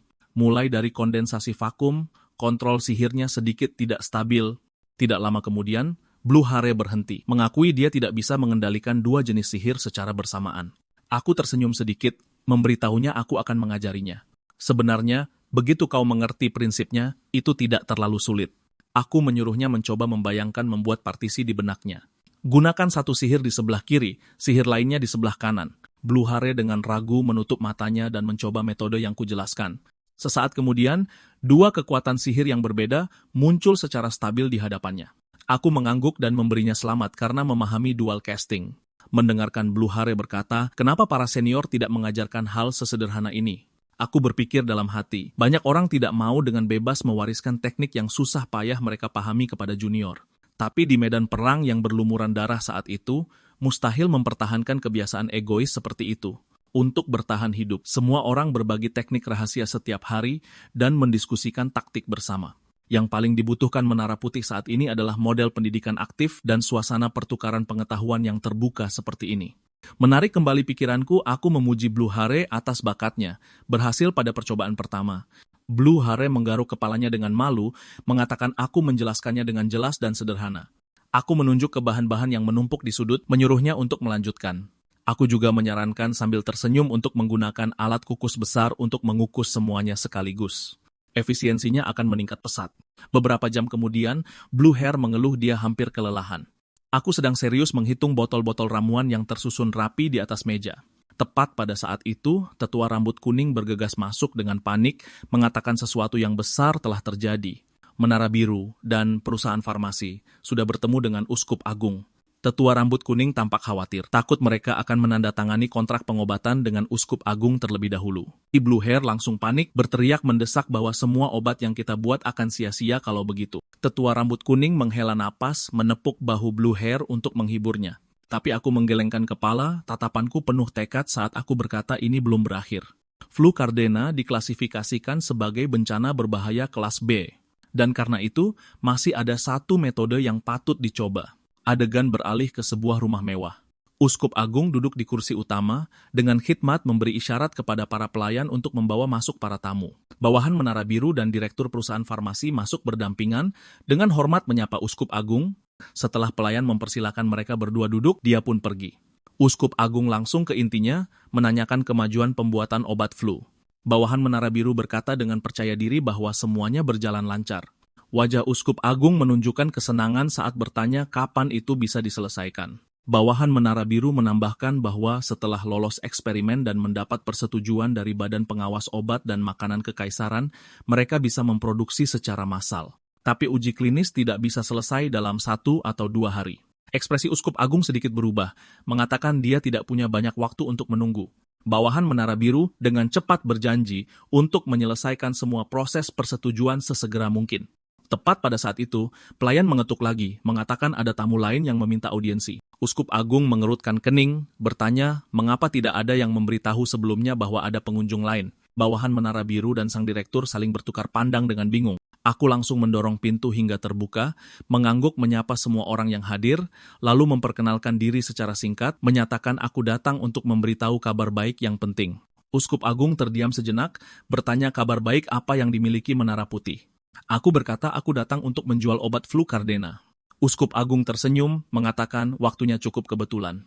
Dia juga bercanda bahwa Menara Biru belum siap untuk kesepakatan itu. Aku langsung menjawab bahwa Menara Putih sudah siap untuk kesepakatan itu saat ini juga. Bawahan Menara Biru melompat berdiri, dengan tajam menyangkal bahwa Menara Putih tidak memiliki dana maupun teknologi untuk membuat obat flu. Uskup Agung menatapku, nadanya menyelidik, bertanya apakah aku benar-benar membawa obatnya. Aku mengeluarkan sebuah kotak kayu dari dadaku dan meletakkannya di atas meja, mengatakan ini adalah sampel obat. Selama kita menyelesaikan kesepakatan, ratusan ribu dosis dapat disiapkan dalam waktu seminggu. Bawahan Menara Biru menjadi cemas. Berbalik menanyakan apakah obat ini telah mendapatkan sertifikat persetujuan dari Badan Pengawas Obat dan Makanan Kekaisaran. Aku dengan jujur menjawab tidak. Dia sepertinya telah menemukan celah, memberitahu Uskup Agung untuk tidak mempercayai omong kosongku, membual bahwa Menara Biru memiliki sejarah panjang dan bekerja sama dengan perusahaan farmasi terkemuka, sehingga mereka bisa membuat ramuan yang sangat baik. Aku mencibir bahwa Menara Biru berani mengklaim sejarah panjang di hadapan Menara Putih. Sungguh lancang. Wajah bawahan Menara Biru menjadi gelap dengan tegas menyuruhku menarik kembali kata-kata itu. Aku balas bertanya padanya, bukankah menara pertama dalam sejarah benua ini adalah Menara Putih? Dia mendengus menghina, mengatakan kami hanya 5 tahun lebih awal dari Menara Biru namun masih pamer. Nadaku tiba-tiba menjadi dingin, memberitahunya bahwa 5 tahun yang singkat itu adalah puncak yang tidak akan pernah bisa dicapai oleh generasi Master Menara Biru, bahkan jika mereka menghabiskan seluruh hidup mereka. Sebuah jurang yang tidak akan pernah bisa mereka seberangi bahkan setelah ribuan atau jutaan tahun. Itulah akumulasi sejarah yang tak tergantikan. Bawahan Menara Biru masih terlihat meremehkan. Aku bertanya balik padanya. Apakah dia lupa bahwa 20 tahun yang lalu Menara Putih memonopoli pasar ramuan? Bawahan Menara Biru berkata dengan amarah yang terhina, kenapa mengungkit kejadian masa lalu yang sudah tidak diingat siapapun lagi? Mendengar ini, tekanan sihir yang menakjubkan tiba-tiba terpancar dari tubuhku, membuat jantung semua orang yang hadir berdebar kencang. Kupikir waktunya sudah tepat, dan benar saja, pelayan itu menerobos masuk ke dalam ruangan sambil memegang telepon. Pelayan itu membungkuk meminta maaf, melaporkan bahwa Uskup Agung menerima telepon penting. Setelah Uskup Agung menjawab, suara Tuan Bin yang penuh semangat dan rasa terima kasih langsung terdengar. Uskup Agung terdiam sejenak, bertanya untuk apa dia berterima kasih. Tuan Bin mengatakan dia berterima kasih kepada Uskup Agung karena telah mengirimkan obat Flukardena. Juga mengatakan seorang tetua Menara Putih berkata, ini diam-diam disiapkan oleh Uskup Agung dan Menara Putih, dan untuk berterima kasih atas kemurahan hati Uskup Agung, dia dengan gembira mengatakan pasien yang menerima pengobatan secara ajaib pulih hanya dalam beberapa jam. Uskup Agung mengerti dalam hatinya, wajahnya menunjukkan senyuman, bertanya apakah ada efek samping. Tuan Bins menjawab tidak ada, bertanya kapan mereka bisa menerima obat gelombang kedua. Secara spesifik menyebutkan bahwa tetua Menara Putih mengatakan masalah ini harus diputuskan oleh Uskup Agung. Uskup Agung melirikku, lalu memberitahu Tuan Baines bahwa gelombang kedua akan segera dikirim setelah disiapkan. Setelah Uskup Agung menutup telepon, aku dengan tenang mengakui ini semua adalah rencanaku. Bawahan Menara Biru dengan segera memberitahu Uskup Agung bahwa ini jelas melanggar hukum pangan kekaisaran, memohon Uskup Agung untuk menghukumku. Aku memandang bawahan Menara Biru, mengatakan mereka sama sekali tidak mengerti hukum. Bertanya apakah dia tahu tentang hukum perang. Bawahan Menara Biru sangat marah, menyuruhku untuk tidak sengaja mengubah topik pembicaraan. Mengapa aku tiba-tiba membahas hukum perang? Aku dengan tenang menjelaskan bahwa dalam perang masa lalu dengan ras iblis, yang sebenarnya merenggut nyawa paling banyak adalah wabah yang menyebar setelah perang. Para penyihir dengan cepat menciptakan pengobatan saat itu, tetapi menunggu persetujuan hukum pangan terlalu lama, dan akibatnya banyak orang yang meninggal. Yang Mulia tidak tahan melihatnya, dan menambahkan ke dalam hukum perang, bahwa pengobatan khusus tidak terikat oleh hukum pangan kekaisaran. Bawahan Menara Biru segera membantah, mengatakan aku berbohong, menekankan bahwa kita tidak sedang dalam masa perang sekarang. Aku dengan sabar menjelaskan lebih lanjut bahwa pengakuan status masa perang terbagi dalam 3 kategori. Pertama adalah secara resmi, menyatakan perang dengan ras atau negara lain. Kedua adalah pemberontakan yang terjadi di dalam kekaisaran. Dan yang terakhir, ketiga adalah bencana yang terjadi pada tingkat bahaya B atau lebih tinggi. Dan Flukardena kebetulan adalah bencana alam skala besar kelas B. Direktur Farmasi berkeringat dingin, mengatakan mereka juga bisa segera mengirimkan obat ke wilayah Bin. Uskup Agung dengan tidak sabar memarahi mereka karena tidak memahami situasi. Duel ini berakhir saat pengobatan Menara Putih mencapai wilayah Bin. Terlebih lagi, Tuan Bin sudah percaya bahwa dia dan Menara Putih bersama-sama memberikan anugerah. Dan Direktur Farmasi dengan segera mengatakan mereka bisa menurunkan harga secara drastis, memohon Uskup Agung untuk mempertimbangkannya kembali. Uskup Agung meraung marah, menegur mereka karena berpikir bisa membeli mukanya dengan uang sekecil itu. Keduanya menjadi pucat karena ketakutan, buru-buru membungkuk untuk meminta maaf. Uskup Agung dengan tegas membentak bahwa itu sudah cukup, memerintahkan mereka untuk segera pergi. Saat bawahan Menara Biru melewatiku, dia berkata akan menyelesaikan hutang ini cepat atau lambat. Aku tersenyum dan memberitahunya bahwa paten untuk pengobatan dan vaksin flu Cardena telah didaftarkan terlebih dahulu kepada keluarga kerajaan. Jika mereka ingin menjual obat yang sudah mereka buat, mereka harus dengan patuh membayar biaya paten kepada Menara Putih atau menghancurkan semuanya jika tidak mau. Bawahan Menara Biru mengepalkan tinjunya tetapi pada akhirnya tidak berani mengatakan sepatah kata pun, pergi dengan gusar. Direktur farmasi berdiri, dengan sopan mengucapkan selamat tinggal kepada Uskup Agung. Saat dia melewatiku, kami berdua saling mengangguk dengan sopan. Saat itu, aku mencium aroma samar. Itu adalah aroma mint yang segar. Aku segera menoleh. Kesaksian pemilik kedai langsung terlintas di benakku. Orang itu mengeluarkan aroma mint yang menyegarkan, yang membuat hidungmu terasa sejuk. Mungkinkah dia diam-diam meracuni dan membunuh pemilik asli tubuh ini? Tapi sebelum aku bisa menahannya, direktur farmasi itu sudah berjalan keluar pintu. Uskup Agung tersenyum dan mempersilakanku duduk di seberangnya, lalu langsung ke pokok permasalahan dengan mengatakan karena niat kerjasama sudah ditetapkan, mari kita mulai dari harga. Menanyakan berapa harga yang aku tawarkan, juga menyebutkan tawaran Menara Biru barusan adalah 2.000 tiku-ribu PB. Aku berpikir sejenak, lalu mengatakan kami menginginkan 5.000 unting. Pupil mata Uskup Agung menyusut tajam, bertanya dengan kaget apakah aku serius. Beberapa jam kemudian, aku kembali ke Menara Putih. Tetua keuangan menatap cek itu, matanya terpaku. Dia menghitung beberapa kali sebelum berani memastikan jumlahnya benar-benar 10.000 juta ribu PV. Dia dengan gembira memelukku, nadanya akrab seperti orang yang sama sekali berbeda. Wakil ketua menara juga tidak bisa menyembunyikan keterkejutannya. Bagaimanapun, Uskup Agung tidak akan pernah dengan mudah membayar harga yang begitu fantastis untuk satu kali pengobatan. Aku memandang semua orang, senyum terbentuk di sudut bibirku, mengatakan kita belum menghitung biaya publisitas. Semua orang tampak bingung, menungguku melanjutkan penjelasan. Aku melanjutkan untuk menjelaskan bahwa Menara Putih akan mengumumkan secara publik bahwa beliau menerima inspirasi ilahi, meramalkan flu Cardena, dan secara khusus memerintahkan Menara Putih untuk menyiapkan pengobatan. Bagi dia yang mengincar posisi Kardinal Uskup Agung berikutnya, tidak ada alasan untuk menolak. Dan dia sangat puas dengan pengaturan ini, akhirnya menandatangani kontrak senilai 10.000 PB, 2 kali lipat dari harga awal yang aku minta. Wakil ketua menara melihat cek besar di atas meja, memutuskan untuk menarik hukumanku, bertanya apakah ada yang keberatan. Semua orang menggelengkan kepala menandakan tidak ada keberatan. Wakil ketua menara berpaling kepadaku dan berkata, jika aku butuh dukungan apapun, katakan saja.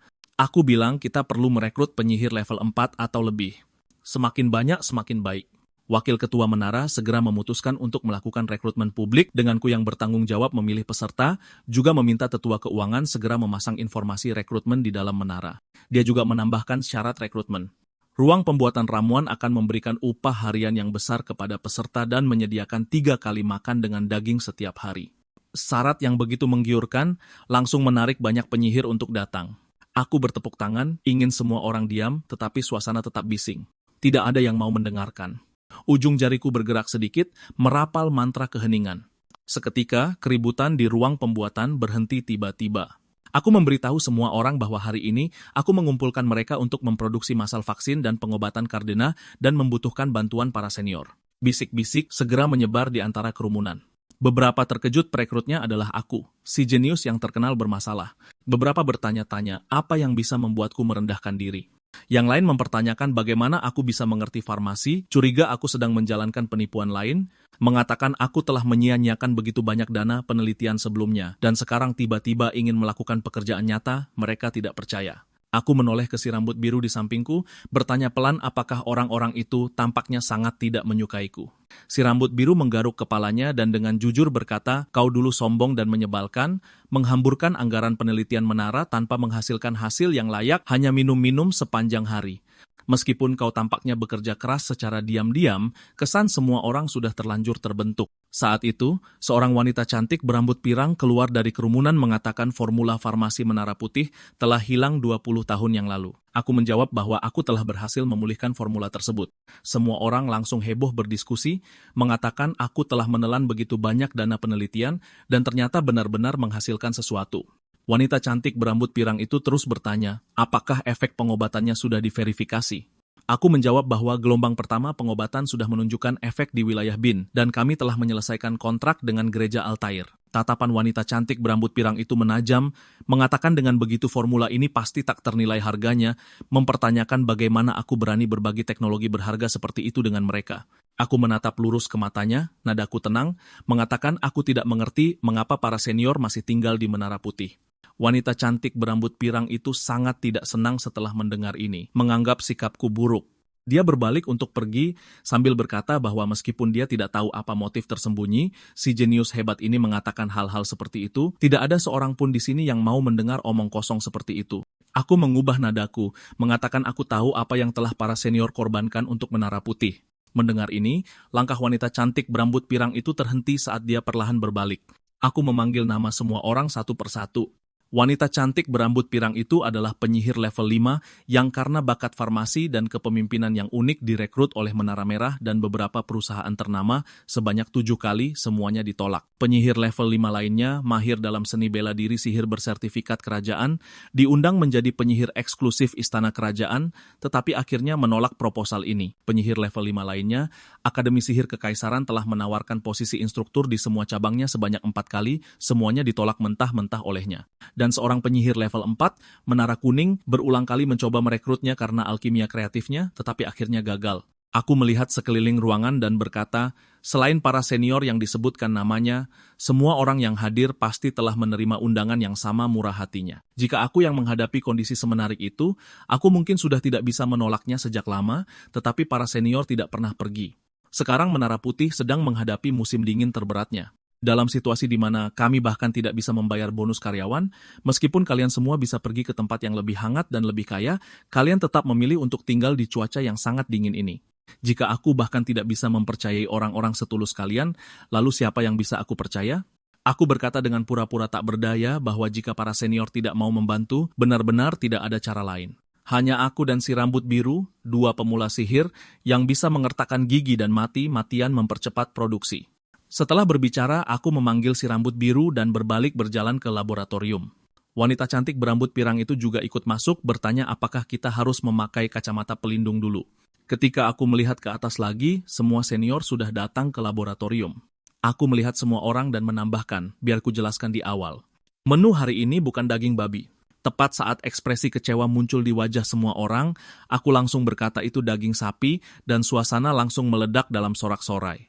Begitulah, dengan semua orang bekerja sama, produksi vaksin dan pengobatan terus meningkat, akhirnya menciptakan pencapaian luar biasa dengan menembus target hingga 140%. Seminggu kemudian, aku datang ke Taman Langit.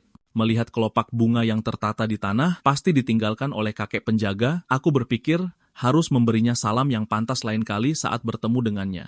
Lalu aku mengambil koran di sampingku dan membacanya dengan saksama. Satu berita mengatakan bahwa tak lama setelah wilayah Bin mendistribusikan pengobatan flu Cardena, flu tersebut secara resmi dinyatakan berakhir. Juga mengatakan bahwa Menara Putih telah menembakkan suar sinyal kebangkitan. Berita lain mengatakan aku dinominasikan untuk penghargaan perdamaian kekaisaran tahun ini dan Uskup Agung. Tingkat persetujuannya meroket secara nasional. Meletakkan koran, aku berpikir sendiri bahwa semuanya berjalan lancar sesuai rencana. Saat itu, si rambut biru bergegas masuk mengatakan pesanan reservasi vaksin membludak. Daerah-daerah dan bahkan keluarga kerajaan telah mengirimkan permintaan reservasi. Hanya dengan memenuhi pesanan ini bisa dengan mudah menghasilkan puluhan juta PB. Si rambut biru dengan tenang menganalisis bahwa ledakan ini akan cepat mereda. Aku mengangguk berkata, bagaimanapun juga, kita akan selesaikan dulu masalah mendesak Menara Putih, juga menggodanya karena lebih pintar dari kelihatannya. Lalu aku tersenyum misterius, berkata jangan khawatir karena aku sudah lama menyiapkan ramuan pemulihan yang selalu dibutuhkan. Mata si rambut biru melebar, memuji pemikiranku yang cermat, juga bertanya dengan penasaran apakah itu ramuan legendaris, air mata bintang, ramuan pemulihan paling terkenal dari Menara Putih, ramuan ajaib yang bisa menghidupkan orang dari kematian.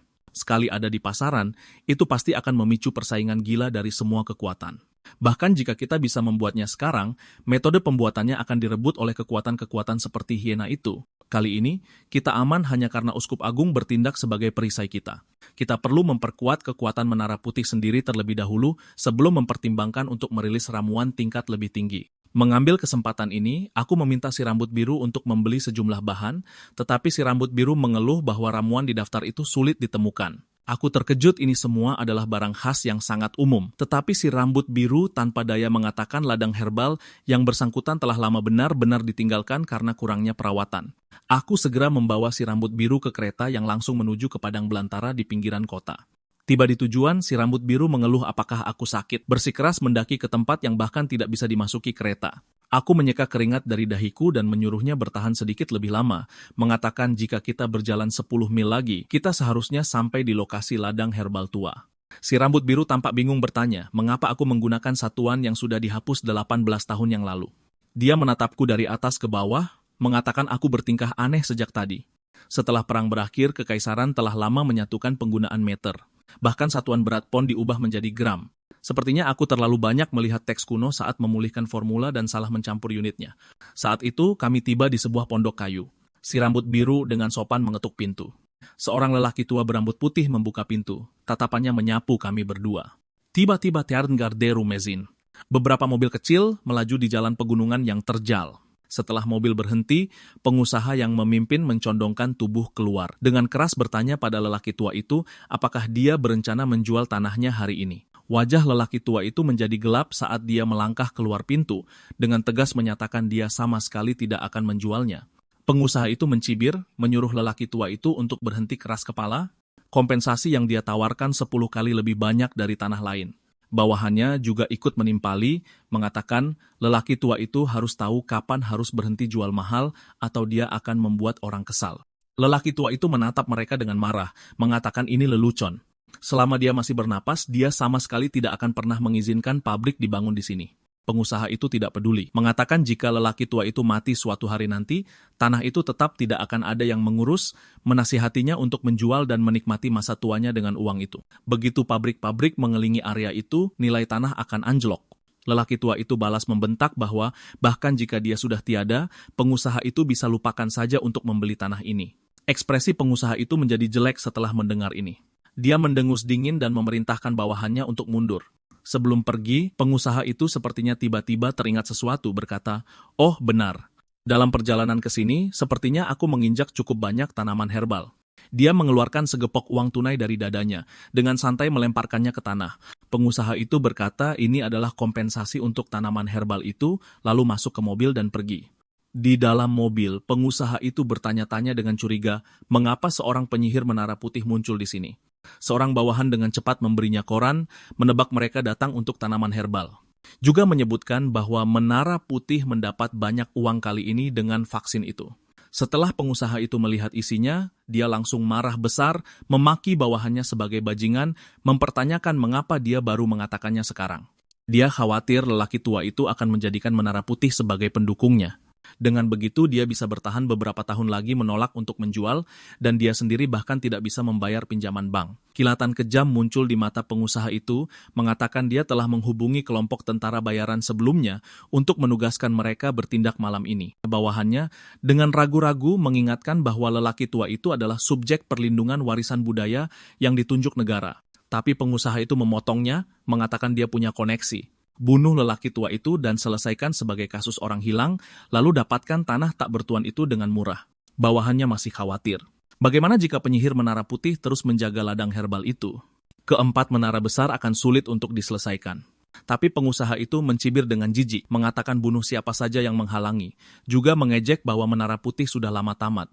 Malam itu, si rambut biru dan aku berbaring di rumput memandangi bintang. Si rambut biru berkata bahwa lelaki tua pemetik herbal itu benar-benar orang baik. Aku mengangguk setuju, pikiranku melayang kembali ke percakapan siang hari. Lelaki tua itu berkata hari sudah malam dan turun gunung terlalu berbahaya, secara proaktif menawarkan kami penginapan. Dia juga memberitahu kami bahwa pengusaha itu sedang gila-gilaan membeli tanah di daerah ini. Sekarang kecuali sepetak tanah kecil miliknya, sekelilingnya telah ditelan habis. Banyak pemetik herbal yang terpaksa pergi atau menghilang secara misterius. Aku tidak bisa menahan diri untuk bertanya bagaimana dia bisa bertahan sampai sekarang. Lelaki tua itu menjelaskan bahwa dia adalah penanam herbal warisan budaya dan berada di bawah perlindungan khusus dari keluarga kekaisaran. Nyaris tidak bisa bertahan sampai sekarang. Aku lanjut bertanya, menjual tanah itu jelas akan mendatangkan kekayaan besar, jadi mengapa dia bersikeras bertahan di sini dengan keras kepala? Lelaki tua itu menoleh untuk melihat keluar jendela ke ladang herbal. Tatapannya sangat teguh sambil berkata, "Nak, bukankah ini sudah jelas? karena dia sangat mencintai tanah ini. Dari lahir hingga dimakamkan nanti, ini akan selalu menjadi tanah airnya. Kenangan itu memudar. Aku tidak bisa menahan perasaan emosional. Orang-orang semurni lelaki tua itu jarang ada. Bahkan caranya yang malu-malu bergegas masuk ke dalam rumah tampak sangat menawan. Suara si rambut biru menyela lamunanku. Aku berbalik untuk bertanya apa yang dia irikan. Si rambut biru berkata, dia hanya ingin tahu bagaimana rasanya menjalani hidup yang bersinar seperti bintang, juga bercanda bahwa seorang jenius sepertiku pasti tidak bisa memahami kerinduan orang biasa. Aku menatapnya dengan serius memberitahunya bahwa dia sebenarnya juga hebat. Si rambut biru terdiam lalu tersenyum mengatakan meskipun itu hanya basa-basi, dia menghargainya. Aku menggelengkan kepala mengatakan itu bukan basa-basi. Lagi pula aku tidak pandai mengatakan hal-hal seperti ini. Memandangi langit berbintang, aku berkata pelan bahwa di masa lalu, bahkan pusat kota pun bisa melihat bintang seterang ini.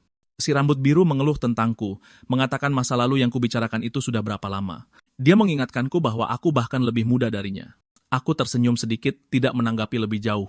Tiba-tiba, aku merasakan ada sesuatu yang tidak beres. Si rambut biru terkejut dengan ekspresi tegangku, bertanya apakah aku melihat hantu. Bahkan si rambut biru dengan tingkat persepsi sihirnya yang tinggi pun tidak menyadarinya. Sepertinya para tamu ini tidak ramah. Tatapanku tajam ke arah kegelapan, mengatakan itu bukan hantu tapi orang, ada 4 orang. Sementara itu, anggota kelompok tentara bayaran dengan cepat mendekati pondok. Suara si rambut hijau terdengar geli bertanya, mengapa si rambut putih yang terakhir kali ketakutan dan menolak datang, sekarang ada di sini. Si rambut putih menjawab dengan dingin bahwa, jika klien membayar kau harus mengikuti perintah. Saat mendekati pondok, si rambut putih membentak bahwa obrolan berakhir di sini. Si rambut merah, sang pemimpin, dengan pelan mengingatkan mungkin ada penyihir yang menemani mereka. Si rambut hijau dengan bersemangat menggosokkan tangannya, mengatakan dia sudah lama ingin mencoba melawan seorang penyihir. Dia kemudian mengajukan diri untuk mengintai lebih dulu. Si rambut hijau diam-diam mencongkel pintu, mendorongnya terbuka, dan mendapati di dalam gelap gulita. Dia berjinjit ke samping tempat tidur, hanya mendengar suara napas samar. Tapi detik berikutnya, dia merasakan ada yang tidak beres, dan dengan panik berlari ke arah pintu. Aku memperhatikan sosoknya yang melarikan diri, dalam hati mengagumi reaksinya yang cepat. Ujung jariku langsung memadatkan sihir sayon pucat, merapalkan peluru angin, arus udara berkecepatan tinggi melesat di udara, langsung menembus kepala si rambut hijau. Aku berpikir dalam hati teknik peluru angin ini sangat berguna, sebuah teknik yang ditingkatkan dari pemilik asli yang menafsirkan ulang sihir dasar, merekonstruksi prinsip senjata dengan sihir menara putih. Tingkat mematikannya lebih kuat dari yang dibayangkan. Lalu aku bangkit dari tempat tidur, mendorong pintu, dan berjalan keluar dari pondok. Tatapanku menyapu bayangan di luar pintu, hatiku sedikit menegang. Seharusnya masih ada 3 orang. Mengapa hanya tersisa 2? Wajah si rambut merah menjadi gelap, bertanya apa yang kulakukan pada si rambut hijau. Nadaku datar saat aku berkata orang itu sedang tidur di dalam, hanya saja dia tidak akan pernah bangun lagi. Si rambut merah tidak terpancing, malah menuntutku menyerahkan tempat persembunyian si pemetik herbal. Aku sengaja menunjukkan senyum mengejek. Nadaku seenaknya mengatakan jika dia menginginkan orang itu, cari saja sendiri.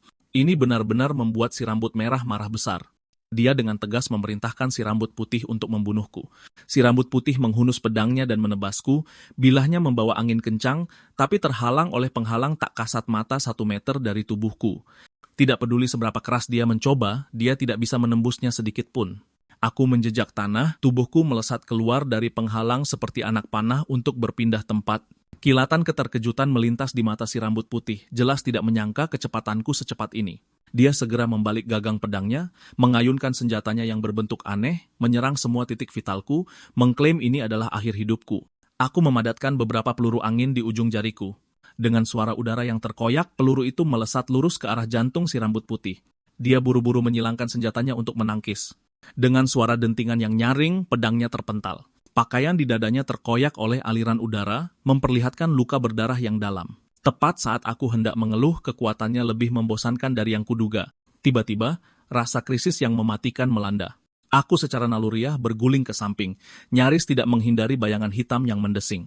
Si rambut putih melihatku menghindar dengan canggung dan langsung mengejek, bertanya apakah aku takut. Detik berikutnya, sebuah peluru tepat mengenai dahinya. Keterkejutan di mata si rambut putih belum memudar saat tubuhnya jatuh lurus ke bawah. Aku diam-diam menghela napas lega di dalam lapisan pertahanan angin. Tadi itu benar-benar nyaris. Pelurunya nyaris menyerempet pipiku dan penembaknya adalah si rambut merah. Dia sekarang sedang memainkan pistol di tangannya. Nadanya diwarnai penyesalan, mengatakan sayang sekali dia salah menembak orang. Jika aku tidak menghindari tembakan itu tadi, aku pasti sudah dikirim ke alam baka. Aku mengangkat alis bertanya balik kenapa dia tidak menghindari si rambut putih. Bukankah dia rekannya? Nada si rambut merah acuh tak acuh mengatakan lebih tepatnya dia adalah bawahan. Jika dia mati, tinggal sewa yang lain. Dia mengayunkan pistol di tangannya bertanya, apakah aku tahu mainan apa ini? Aku melihat mekanisme berbentuk aneh itu dan menunjukkan bahwa itu memiliki 3 sihir peningkatan, akselerasi, penguatan, dan penetrasi. Si rambut merah menyingkirkan rasa jijiknya, mengatakan meskipun aku sombong, aku memang punya kemampuan untuk mengatakan hal seperti itu. Lalu dia menawarkan kerjasama, mengundangku untuk bekerja sama, dan berjanji bayarannya pasti besar. Aku menolak tanpa ragu, bahkan dengan bercanda mengejek bahwa jika mengikutinya, bagian belakang kepalaku akan sakit. Tatapan si rambut merah tiba-tiba menjadi dingin, mengatakan kalau begitu, tidak perlu buang-buang napas lagi. Pistol di tangannya mengarah padaku lagi, menembak dengan ganas. Aku bergegas menghindari hujan peluru yang lebat. Konfrontasi langsung jelas tidak menguntungkan, dan sihirku hanya tersisa setengah. Terus berlari juga bukan solusi. Aku dengan cepat menganalisis satu-satunya kelemahan orang itu adalah waktu mengisi ulang. Setelah 2 tembakan, dia harus mengisi ulang, menciptakan gencatan senjata singkat. Aku tahu dia masih punya 1 peluru. Untuk mengakhiri pertempuran, aku hanya bisa mengambil risiko. Mengambil napas dalam-dalam, aku mengerahkan semua sisa sihir di tubuhku untuk berakselerasi dengan kekuatan penuh, lalu tiba-tiba maju menyerang. Si merah menoleh, kilatan keterkejutan di matanya. Reaksinya sangat cepat. Dia segera mengangkat pistol untuk membidikku. Tanpa ragu, dia menarik pelatuknya. Peluru itu melesat keluar. Pada saat kritis, aku memasang perisai angin khusus. Si rambut merah awalnya percaya diri, tapi ekspresinya berubah drastis saat melihat peluru itu dibelokkan oleh perisai angin. Dia meraung tak percaya. Bagaimana mungkin manusia biasa bisa menghindari tembakan?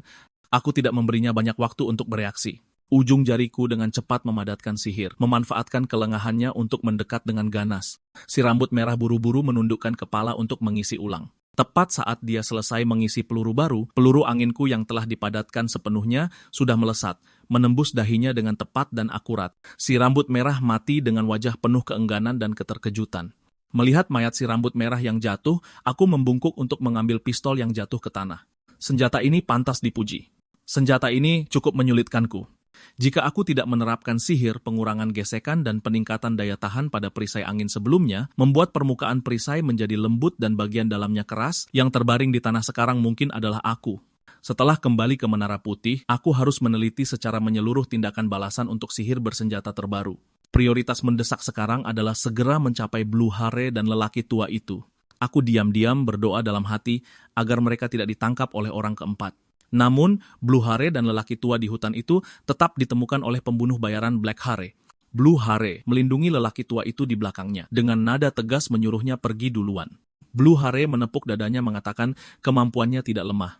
Dia bisa menangani ini sepenuhnya. Membawa lelaki tua itu akan mengikat tangannya dan mencegahnya bertarung dengan leluasa, menyuruh lelaki tua itu mencari tempat aman untuk bersembunyi terlebih dahulu. Dia akan menyusul setelah mengurus musuh. Lelaki tua itu ragu-ragu, berulang kali berpesan pada Blue Hare untuk berhati-hati, lalu berbalik dan bergegas pergi. Black Hare melihat ini dan melontarkan ejekan yang menusuk. Mengatakan kebohongan baik seperti ini hampir membuat matanya basah. Dia menghunus pedang panjang dari pinggangnya, tiba-tiba melompat. Blue Hare segera mengaktifkan skill sihirnya, bilah angin. Bilah angin ganas yang diselimuti angin kuat menebas lurus ke depan. Black Hare dengan mudah membelah bilah angin itu dengan pedangnya, nadanya menghina mengatakan Blue Hare terlalu lemah. Lalu dia menghunus pedang pendek yang langsung menusuk ke jantung Blue Hare. Tapi pedang pendek itu justru menembus lurus tubuh Blue Hare. Black Hare berhenti, merasa ada yang tidak beres. Tepat saat dia tertegun, Blue Hare tiba-tiba mengulurkan tangan dan meraih bilah pedang pendek itu. Tinju lainnya melesat dan terayun, dengan keras menghantam wajahnya. Black Hare jatuh ke tanah dengan tak percaya, benar-benar tak bernyawa.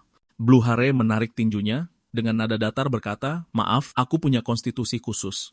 Ketika aku tiba di tempat kejadian, aku menyaksikan kematian Black Hare. Saat itulah aku sadar Blue Hare adalah penyihir tipe khusus. Dia bahkan mewarisi kemampuan unik dari Master Menara tipe khusus ke-7, Windwalker. Kecuali seseorang tahu sihir tingkat lanjut, mereka tidak mungkin bisa melawan skill yang terlalu kuat ini. Bahkan aku hanya pernah melihat sihir langka ini di dalam teks kuno. Aku berjalan mendekati Blue Hare dan dia tampak terkejut. Dia bertanya kapan aku datang. Aku bilang aku baru saja sampai, memberitahunya awalnya aku khawatir, tapi sekarang sepertinya tidak perlu. Blue Hare tersenyum, lalu melihat sekeliling mencari lelaki tua itu. Aku meyakinkannya, mengatakan aku sudah merasakan kehadiran lelaki tua itu. Menjelang matahari terbit, kami bertiga kembali ke kabin, dan lelaki tua itu terus membungkuk berterima kasih. Blue Hare menggaruk kepalanya dengan canggung, mengatakan dia tidak berbuat banyak. Itu terutama pencapaianku. Aku menggelengkan kepala mengatakan tanpa Blue Hare mengalahkan si pendekar pedang, akibatnya akan sangat buruk. Blue Hare berkata dengan agak malu, "Yah, semuanya sudah berakhir sekarang." Benar kan? Lelaki tua itu menghela napas, mengatakan jika pembunuhan yang direncanakan si pengusaha gagal, dia pasti akan mencari cara lain karena ladang herbalnya adalah yang terbesar dan berada tepat di lokasi pusat utama. Selama bertahun-tahun, pabrik-pabrik manufaktur industri sihir telah membuang limbah dan polutan setiap hari, mencemari tanah di sekitarnya. Jika si pengusaha membangun pabrik lain di sini, tidak akan lama lagi ladang herbal itu akan benar-benar hancur. Aku bertanya kepadanya tentang tugas pada Menara Putih yang dia sebutkan. Apakah itu perjanjian dengan Master Menara keempat?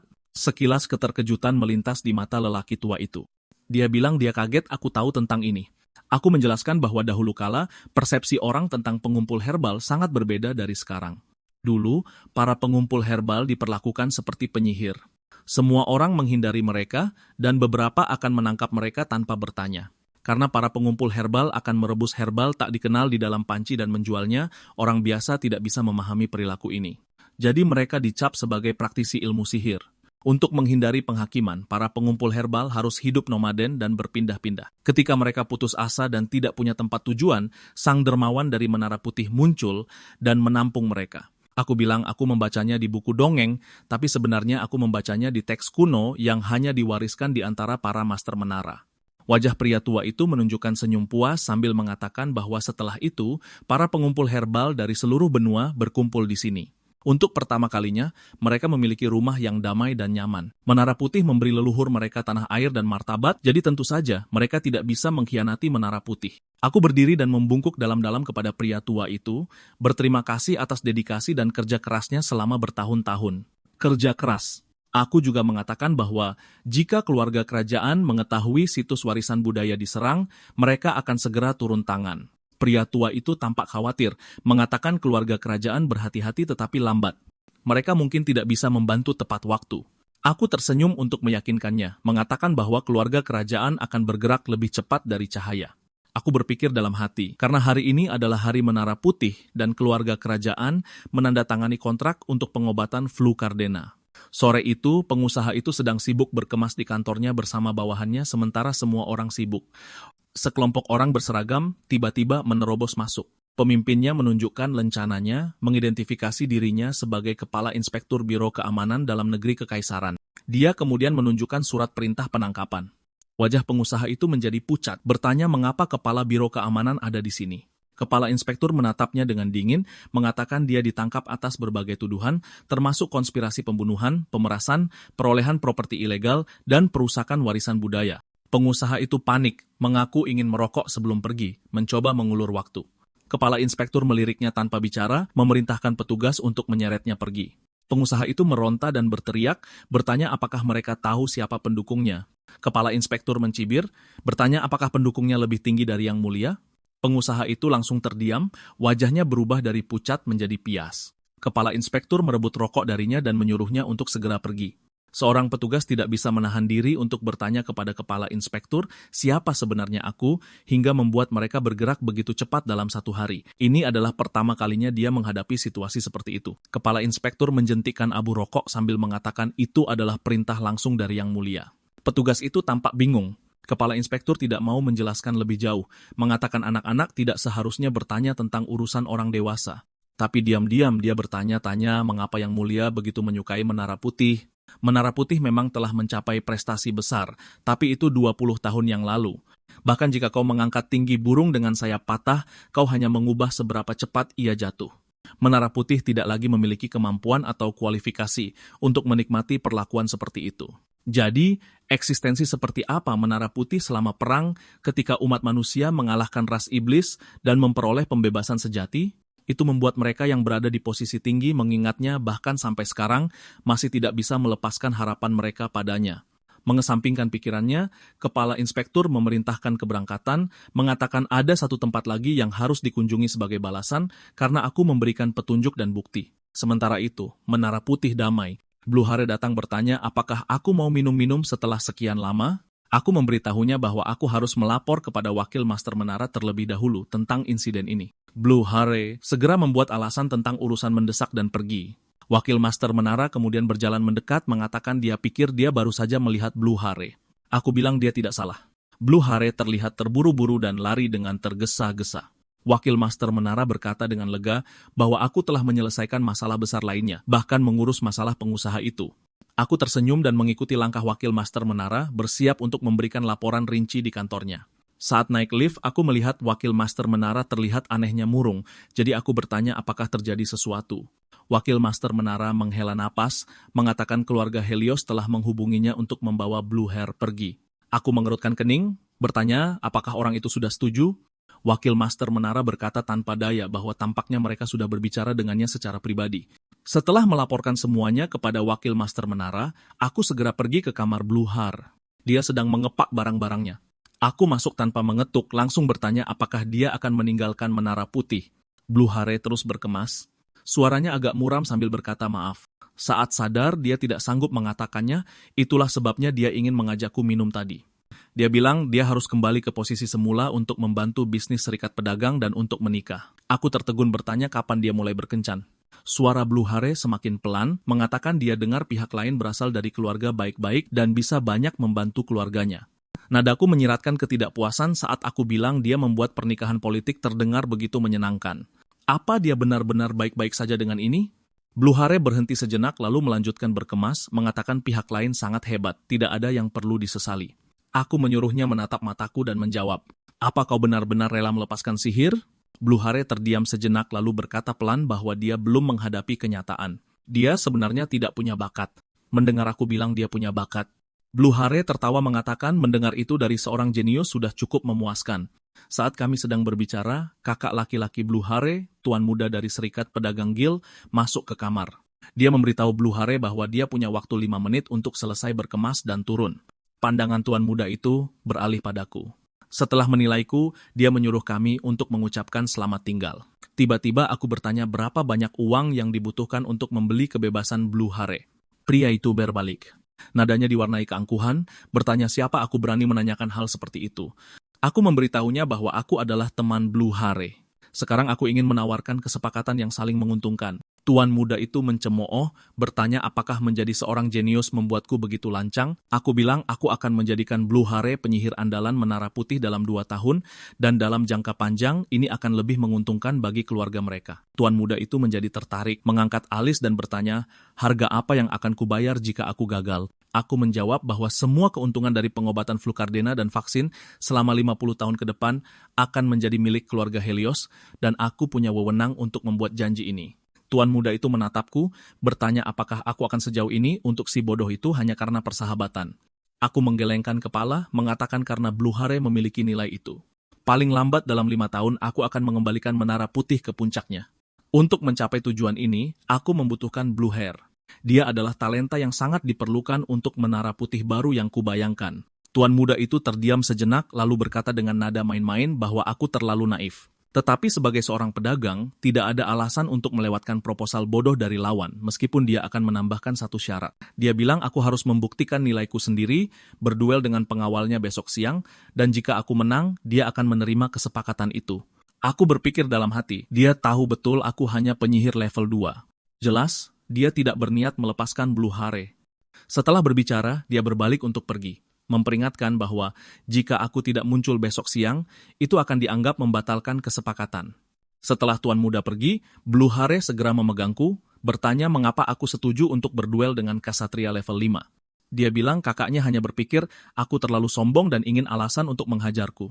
Dia semakin cemas bahkan mencoba menyeretku untuk meminta maaf. Aku tiba-tiba berkata, penyihir level 4 akan sepadan untuk dilawan, bukan? Aku mencengkram bahu Blue Hare, mataku penuh tekad, mengatakan aku akan membuatnya mencapai level 4 dalam 1 hari. Tuan muda hanya bilang aku harus membuktikan kemampuanku, bukan berarti aku harus memenangkan duelnya sendiri. Kalau begitu, selama Blue Hare menunjukkan kekuatan level 4, bukankah itu akan menyelesaikan masalahnya?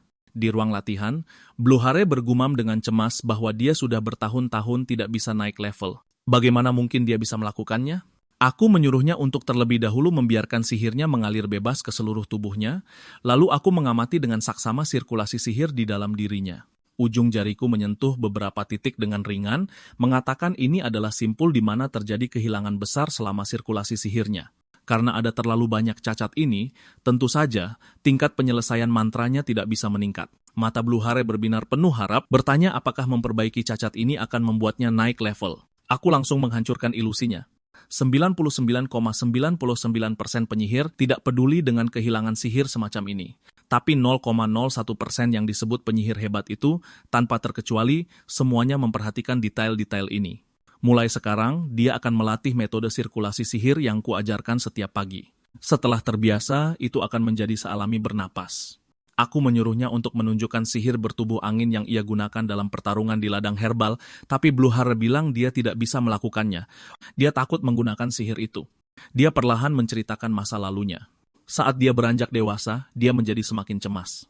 Sebagai seorang penyihir, dia bahkan tidak memiliki prestasi yang layak. Dia dengan berani berteori bahwa jika seluruh tubuhnya berubah menjadi angin, dia akan menjadi lebih kuat. Awalnya, dia pikir dia berhasil, tapi kemudian menyadari dia telah gagal total. Setelah bagian bawah tubuhnya benar-benar berubah menjadi angin, sihirnya menjadi sama sekali tidak terkendali. Jiwanya terasa seperti hancur berkeping-keping. Jika Master Menara tidak kebetulan lewat saat itu, dia pasti sudah mati hari itu. Dia tidak pernah ingin mengalami perasaan kehancuran itu lagi. Aku mempertanyakan bahwa selama pertempuran, dia sepertinya menggunakannya dengan cukup baik. Blue Hare menjelaskan bahwa dalam situasi kritis, itu adalah reaksi naluriah yang dipicu secara tidak sadar. Sebenarnya, banyak penyihir pernah mengalami masalah kehilangan kendali sihir ini, dan solusinya cukup sederhana. Masalahnya adalah kurangnya kemampuan untuk mengendalikan kekuatan sihir dengan tepat. Dia hanya perlu melengkapi bagian itu. Aku tersenyum misterius mengatakan aku punya metode untuk meningkatkan kemampuan kontrol secara paksa. Blue Hare memperhatikanku menggambar pola rumit di tanah dan bertanya apakah aku membuat kontrak dengan iblis. Aku menjawab, aku sedang memanggil roh dan akan menanamkan roh angin ke dalam tubuhnya untuk menstabilkan sihirnya. Blue Hare mengikuti instruksiku dengan ragu, berkonsentrasi untuk mencoba pemanggilan, tetapi tidak ada yang terjadi. Aku menggelengkan kepala dan menghela napas. Sepertinya dia tidak punya afinitas sama sekali dengan roh. Blue Hare langsung khawatir tentang apa yang harus dilakukan jika dia tidak bisa memanggil roh. Aku meyakinkannya untuk tidak panik. Di kehidupanku yang lalu, ketika aku bepergian ke kerajaan roh, aku mempelajari ritual pemanggilan roh yang benar dan berhasil memanggil roh. Karena aku pernah berhasil sekali, aku pasti bisa melakukannya lagi. Lagi pula, aku adalah satu-satunya manusia dalam 120 tahun yang berhasil memanggil roh. Raja Roh seharusnya masih mengingatku. Aku menutup mata, mengingat kembali adegan itu dari bertahun-tahun yang lalu. Waktu itu, bukan di ruang latihan yang tak bernyawa ini, melainkan di depan pohon dunia raksasa yang dikelilingi oleh roh yang tak terhitung jumlahnya.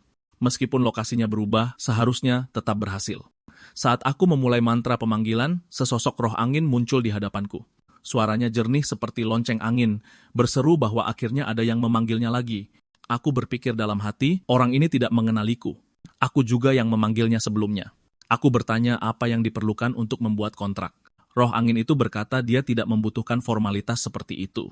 Yang penting adalah hubungan dari hati ke hati.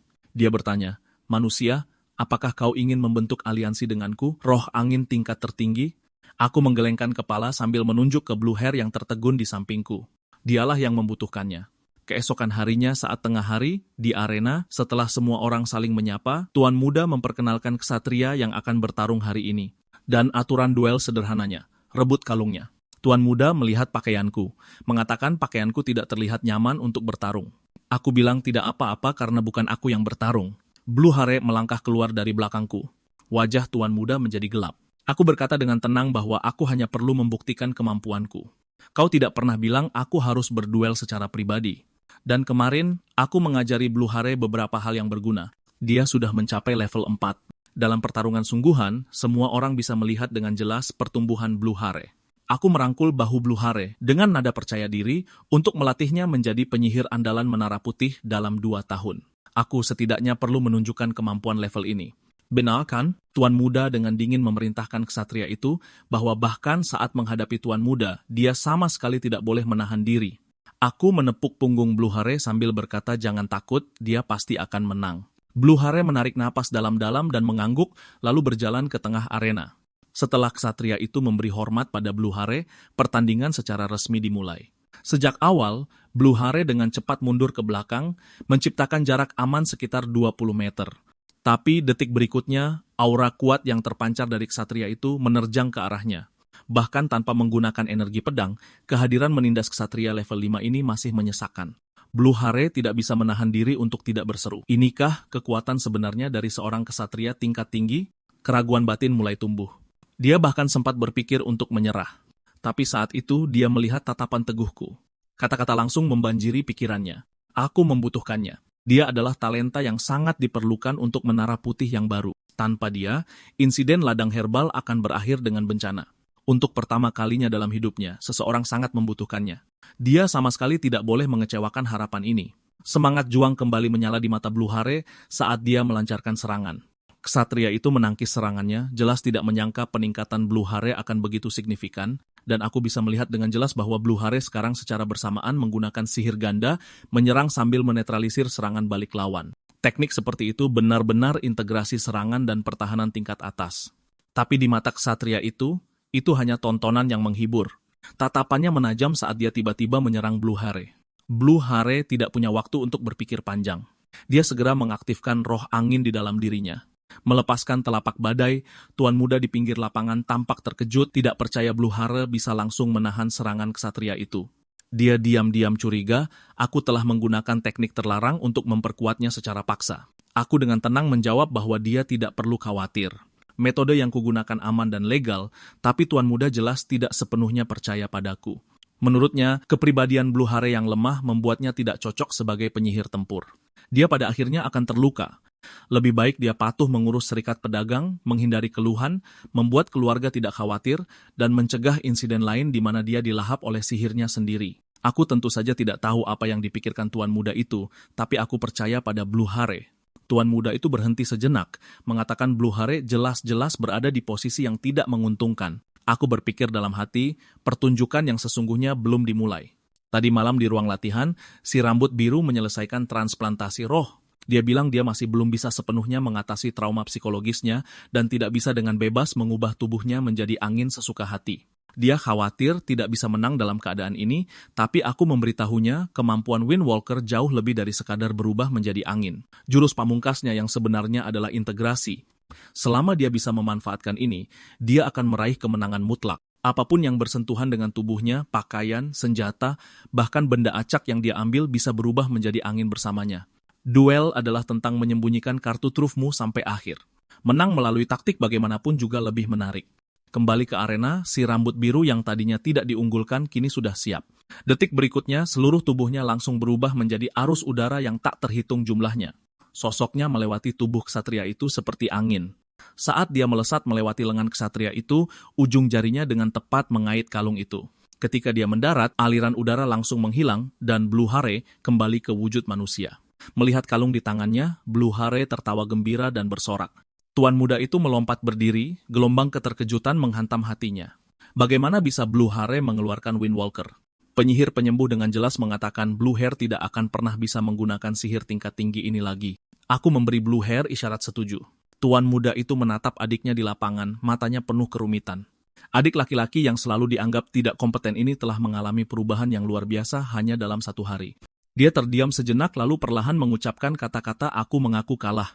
Dia kemudian mengucapkan selamat tinggal kepada kami bersama ksatrianya, nadanya luar biasa lembut, memintaku untuk menjaga adiknya mulai sekarang. Dia memuji dengan canggung. Rambut biru dengan kemajuan yang luar biasa. Melihat si rambut biru berdiri di sana tidak menanggapi, dia melambai dan pergi dengan sudahlah jika kamu tidak mendengarnya, lalu berbalik untuk pergi. Aku menatap si rambut biru. Dia jelas-jelas sengaja pura-pura tidak mendengar. Inilah kehangatan canggung yang unik bagi persaudaraan mereka. Malam itu, aku membawa si rambut biru jauh ke dalam menara putih. Dia melihat ke pintu batu yang menyeramkan di hadapannya, wajahnya penuh penolakan, mengatakan ini sama sekali tidak terlihat seperti ruang latihan. Siapapun akan melihatnya sebagai penjara bawah tanah. Aku terus terang mengakui bahwa ratusan tahun yang lalu, tempat ini memang penjara bawah tanah. Blue Hare meratap, mengatakan dia tidak melakukan kesalahan apapun, jadi kenapa dia harus dikurung untuk latihan.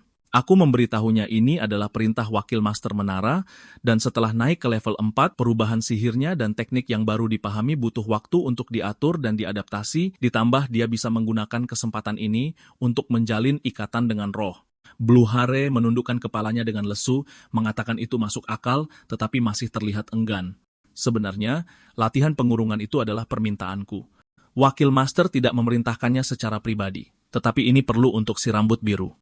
Hanya di lingkungan tertutup dia bisa sepenuhnya mengatasi trauma psikologisnya dan menguasai penuh Windwalker serta kekuatan roh. Setelah menyetujui permintaanku, wakil master menara mengatakan, Tuan Muda mengizinkan Menara Putih menggunakan jaringan logistik persekutuan dagang Helios secara gratis. Begitu Menara Putih bangkit kembali, keuntungan yang akan diperoleh keluarga Helios dengan penyihir andalan si rambut biru akan melampaui imajinasi. Meskipun niat kakaknya jelas, kebijaksanaannya menyenangkan. Kemudian ekspresi wakil master menara menjadi serius, mengatakan dia ingin aku mengajar kelas. Biasanya, saat ini mereka ingin aku fokus pada departemen ramuan untuk menghasilkan uang. Pada saat seperti ini, menyuruhku menangani pendidikan, kecuali para penyihir Menara Putih punya alasan untuk menjadi lebih kuat dengan cepat. Wakil master menara memuji wawasanku dan membahas tentang ksatria penyihir.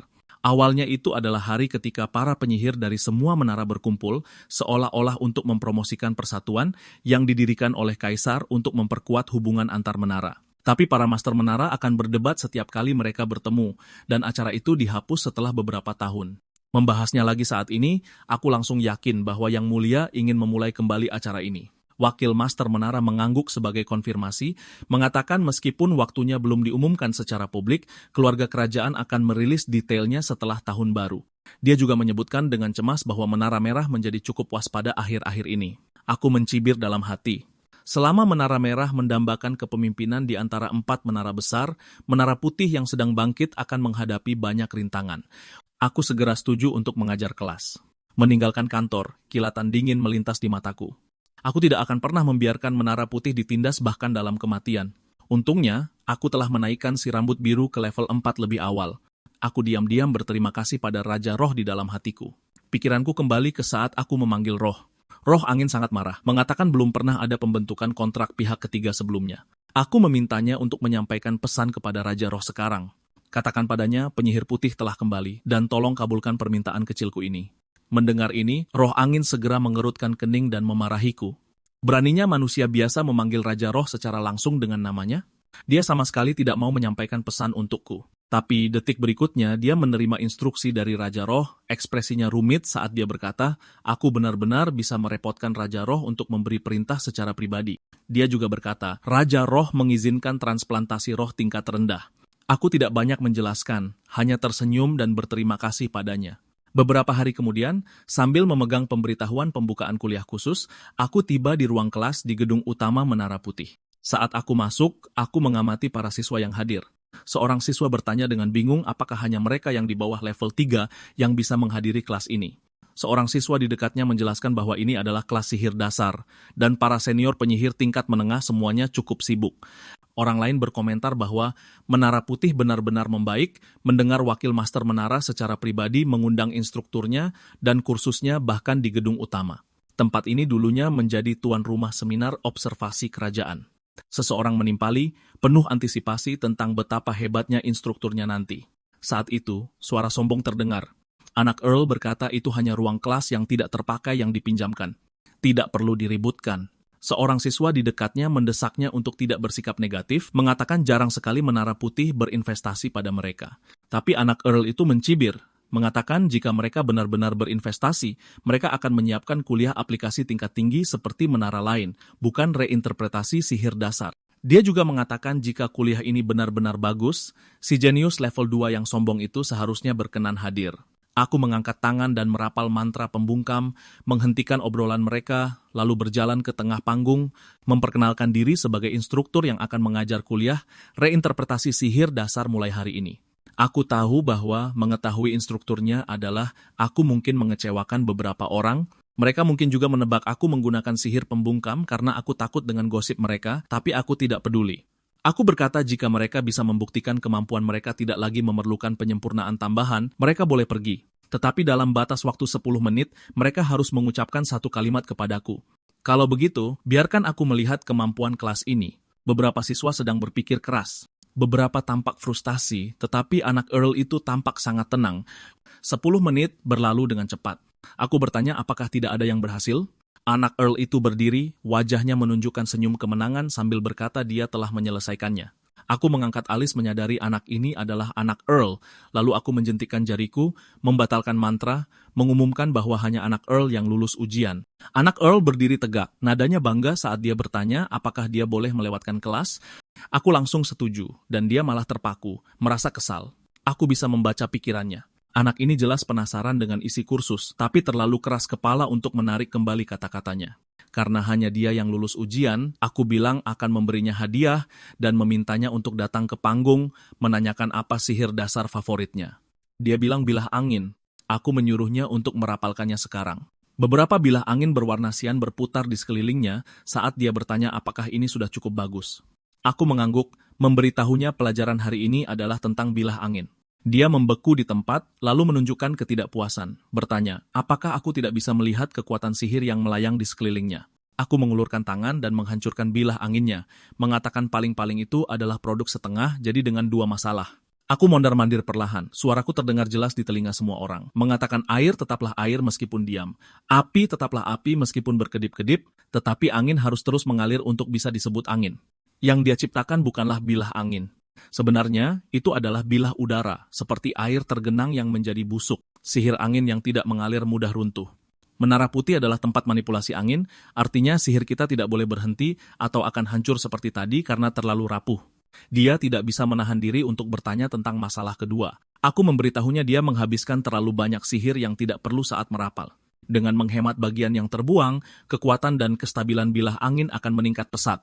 Aku menyebutkan dia berasal dari keluarga penyihir tingkat tinggi Menara Putih selama beberapa generasi, pasti menyaksikan anggota keluarga berlatih sihir sejak kecil, bahkan meniru rapalan mereka. Sebelum belajar secara formal, meniru bilah angin yang sulit itu tidaklah mudah. Dia pasti nyaris berhasil menggunakan sihir berlebihan bertahun-tahun yang lalu, dan kebiasaan ini berlanjut sampai sekarang. Baginya, menggunakan terlalu banyak kekuatan adalah metode yang bisa dilakukan. Dengan memperbaiki masalah ini, bilah angin yang sempurna bisa tercipta. Setelah menjelaskan, aku menggelengkan kepala mengatakan sayang sekali murid sehebat itu tidak mau masuk kelas. Pipinya memerah saat dia dengan canggung berbalik dan kembali ke tempat duduknya. Aku melihat punggungnya dan tertawa kecil. 3 minggu kemudian di lounge gedung utama Menara Putih, banyak orang diam-diam membicarakanku menjadi instruktur emas Menara Putih, mengatakan setiap kelas penuh sesak, bahkan senior tingkat 4 dan 5 datang untuk mengaudit. Katanya setelah mendengarkan, itu sangat membantu latihan sihir. 3 jam sebelum kelas menyarankan seorang teman untuk ikut mengaudit. Dan saat mereka berdiri, semua orang di seluruh lounge pun berdiri. Setelah semua orang bergegas ke ruang kelas dan dengan cepat menemukan tempat duduk. Melihat sekeliling, mereka melihat bahkan sesepuh berambut kuning pun hadir. Hampir waktu kelas ketika aku akhirnya muncul, mengatakan semua orang datang pada waktu yang tepat. Sihir hari ini sangat penting. Sebagai penyihir Menara Putih, yang paling perlu dipikirkan dengan cermat adalah sihir angin. Ini adalah hal yang paling mendasar dari semua dasar. Seseorang mengeluh pelan, mengatakan mengajarkan sihir dasar yang begitu dikenal luas yang bahkan bisa digunakan oleh orang di luar Menara Putih adalah murni buang-buang waktu. Sesepuh berambut kuning mengangkat tangannya, mengatakan dia awalnya hanya datang untuk melihat keseruannya, tapi benar-benar ingin bertanya apakah aku benar-benar mengajari mereka sihir angin. Aku mengangguk meminta sesepuh untuk mendemonstrasikan sihir angin paling dasar sekali. Sesepuh mengangkat tangannya dan arus yang kuat muncul entah dari mana, membawa napas yang membakar saat melewati semua orang. Lalu aku melihat gadis lemah di sudut, memintanya untuk juga merapal sihir angin paling dasar. Dia mengangkat tangannya untuk merapal sihir angin dan arus lembut perlahan naik. Para murid berseru kagum, mengatakan rasanya seperti angin musim semi di wajah mereka. Aku bertanya apakah ada yang memperhatikan perbedaan antara sihir mereka. Semua orang menjawab pertanyaan itu. Setelah mendengarkan, aku mengangguk setuju mengatakan si kuncir kuda menjawab dengan benar. Aku melanjutkan menjelaskan bahwa seperti yang dikatakan si kuncir kuda, komposisi sihir semua orang pada dasarnya sangat berbeda. Meskipun formula mantra, struktur, dan proses penerapannya identik, yang satu panas seperti gurun, yang lain hangat seperti angin musim semi. Perbedaan ini begitu besar, sulit dipercaya. Lalu aku memperkenalkan 4 sistem sihir untuk menjelaskan dan bertanya, siapa yang tahu mengapa menara putih dan menara biru diklasifikasikan sebagai sistem harmoni? Seseorang berkata karena karakteristik atribut. Aku mengangguk, lalu berkata menara merah dan menara kuning kuat dan cepat, tetapi tidak bisa berharmonisasi, karena dunia tidak memiliki api atau petir dingin, sementara angin dan air bisa mendingin atau memanas tanpa batas. Inilah mengapa kami mewakili sistem harmoni. Lalu aku memberikan contoh. Syarat untuk merebus air itu sederhana, hanya panas 100 derajat Celcius dan sedikit waktu. Menciptakan angin panas bahkan lebih sederhana karena angin lebih mudah berasimilasi dengan lingkungan sekitar. Aku mengangkat tangan untuk merapal dan 2 arus udara segera muncul di samping para murid. Satu membakar seperti lahar, satu dingin seperti es. Aku memberitahu semua orang bahwa angin lebih bebas daripada atribut apapun, mampu memiliki kekuatan dahsyat seperti api menara merah, kecepatan seperti petir menara kuning, atau kebebasan bentuk seperti air menara biru. Itu adalah satu-satunya atribut yang dapat berisi ribuan sifat sesuai dengan imajinasi seorang penyihir dengan harmonis merangkul semua hal di dunia. Oleh karena itu, sebagai penyihir menara putih, mereka harus terlebih dahulu mengenali pemahaman dan pengertian mereka tentang angin. Inilah inti pelajaran hari ini. Sesepuh berambut kuning tiba-tiba bergumam, tatapannya menjadi mendalam. Aku segera menghentikan para murid yang ingin membangunkannya, menyuruh semua orang untuk mundur, sama sekali tidak mengganggu pencerahan sesepuh itu. Seorang murid menatap sesepuh itu dengan cemas. Aku menjelaskan dengan pelan bahwa ini adalah momen kebangkitan, memberi isyarat agar semua orang tetap diam. Beberapa saat kemudian, sesepuh berambut kuning membuka matanya. Aura sihir di sekelilingnya menjadi lebih padat dan mendalam. Wajahnya menunjukkan senyum gembira saat dia berdiri dan memelukku erat, berterima kasih berulang kali, bahkan memanggilku guru. Aku menepuk punggung sesepuh itu, berpikir dalam hati bahwa berkat dia, kelas-kelas di masa depan akan berjalan lebih lancar. Lagi pula, mereka yang peringkatnya di bawah sesepuh tidak akan berani membuat masalah lagi, dan keuntungan yang lebih signifikan adalah si kuncir kuda. Aku berhasil mengubah orang bermasalah lain yang tercatat di buku harian pemilik asli. Keesokan paginya, aku datang ke ruang latihan inovasi masa depan. Kemarin, si kuncir kuda secara proaktif mencariku, mengatakan tempat ini menarik. Mengetahui aku belum pernah mendengar tentang ruang latihan ini, dia menatapku seperti sampah lagi. Jadi aku memutuskan untuk menyelidikinya. Aku mendorong pintu hingga terbuka dan masuk. Sebuah suara mekanis langsung terdengar, memperkenalkan bahwa ruang latihan ini dibangun menggunakan teknologi rekayasa sihir, dan setelah mendaftarkan informasi pengguna, akan memberikan kursus pelatihan yang disesuaikan, menanyakan apakah aku ingin mendaftar sekarang. Setelah sistem mengonfirmasi aku menolak pendaftaran, sistem mengatakan akan melanjutkan sebagai pengguna yang tidak terdaftar, dan memintaku untuk mengatur tahap pelatihan yang diinginkan. Aku bertanya dengan bingung apa maksudnya tahap. Sistem mekanis menjelaskan program pelatihan memiliki 100 tahap untuk dipilih berdasarkan level seseorang. Aku dengan santai berkata untuk memulai dari tahap 1. Begitu aku berbicara, 3 bola cahaya muncul bergerak perlahan di udara. Sistem mekanis menjelaskan untuk menghancurkan 3 bola yang bergerak menggunakan serangan fisik atau sihir. Juga mengingatkan bahwa jika sihir area luas digunakan, pelatihan akan dibatalkan. Aku mengangkat tangan dengan 3 bilah angin, menghancurkan bola-bola itu dengan tepat. Sistem segera memberiku selamat karena telah melewati tahap 1. Level ini terlalu sederhana. Aku ingin langsung melakukan latihan tahap 100. Sistem mekanis mengeluarkan peringatan. Aku menyuruhnya untuk mulai saja. Sistem kemudian menjelaskan aturannya. Hancurkan 1000 bola menggunakan serangan fisik atau sihir. Terkena bola yang bergerak 5 kali atau lebih akan dianggap gagal. Begitu selesai, bola-bola cahaya kecil yang tak terhitung jumlahnya tumpah seperti badai hujan, bergerak begitu cepat hingga hanya menyisakan bayangan.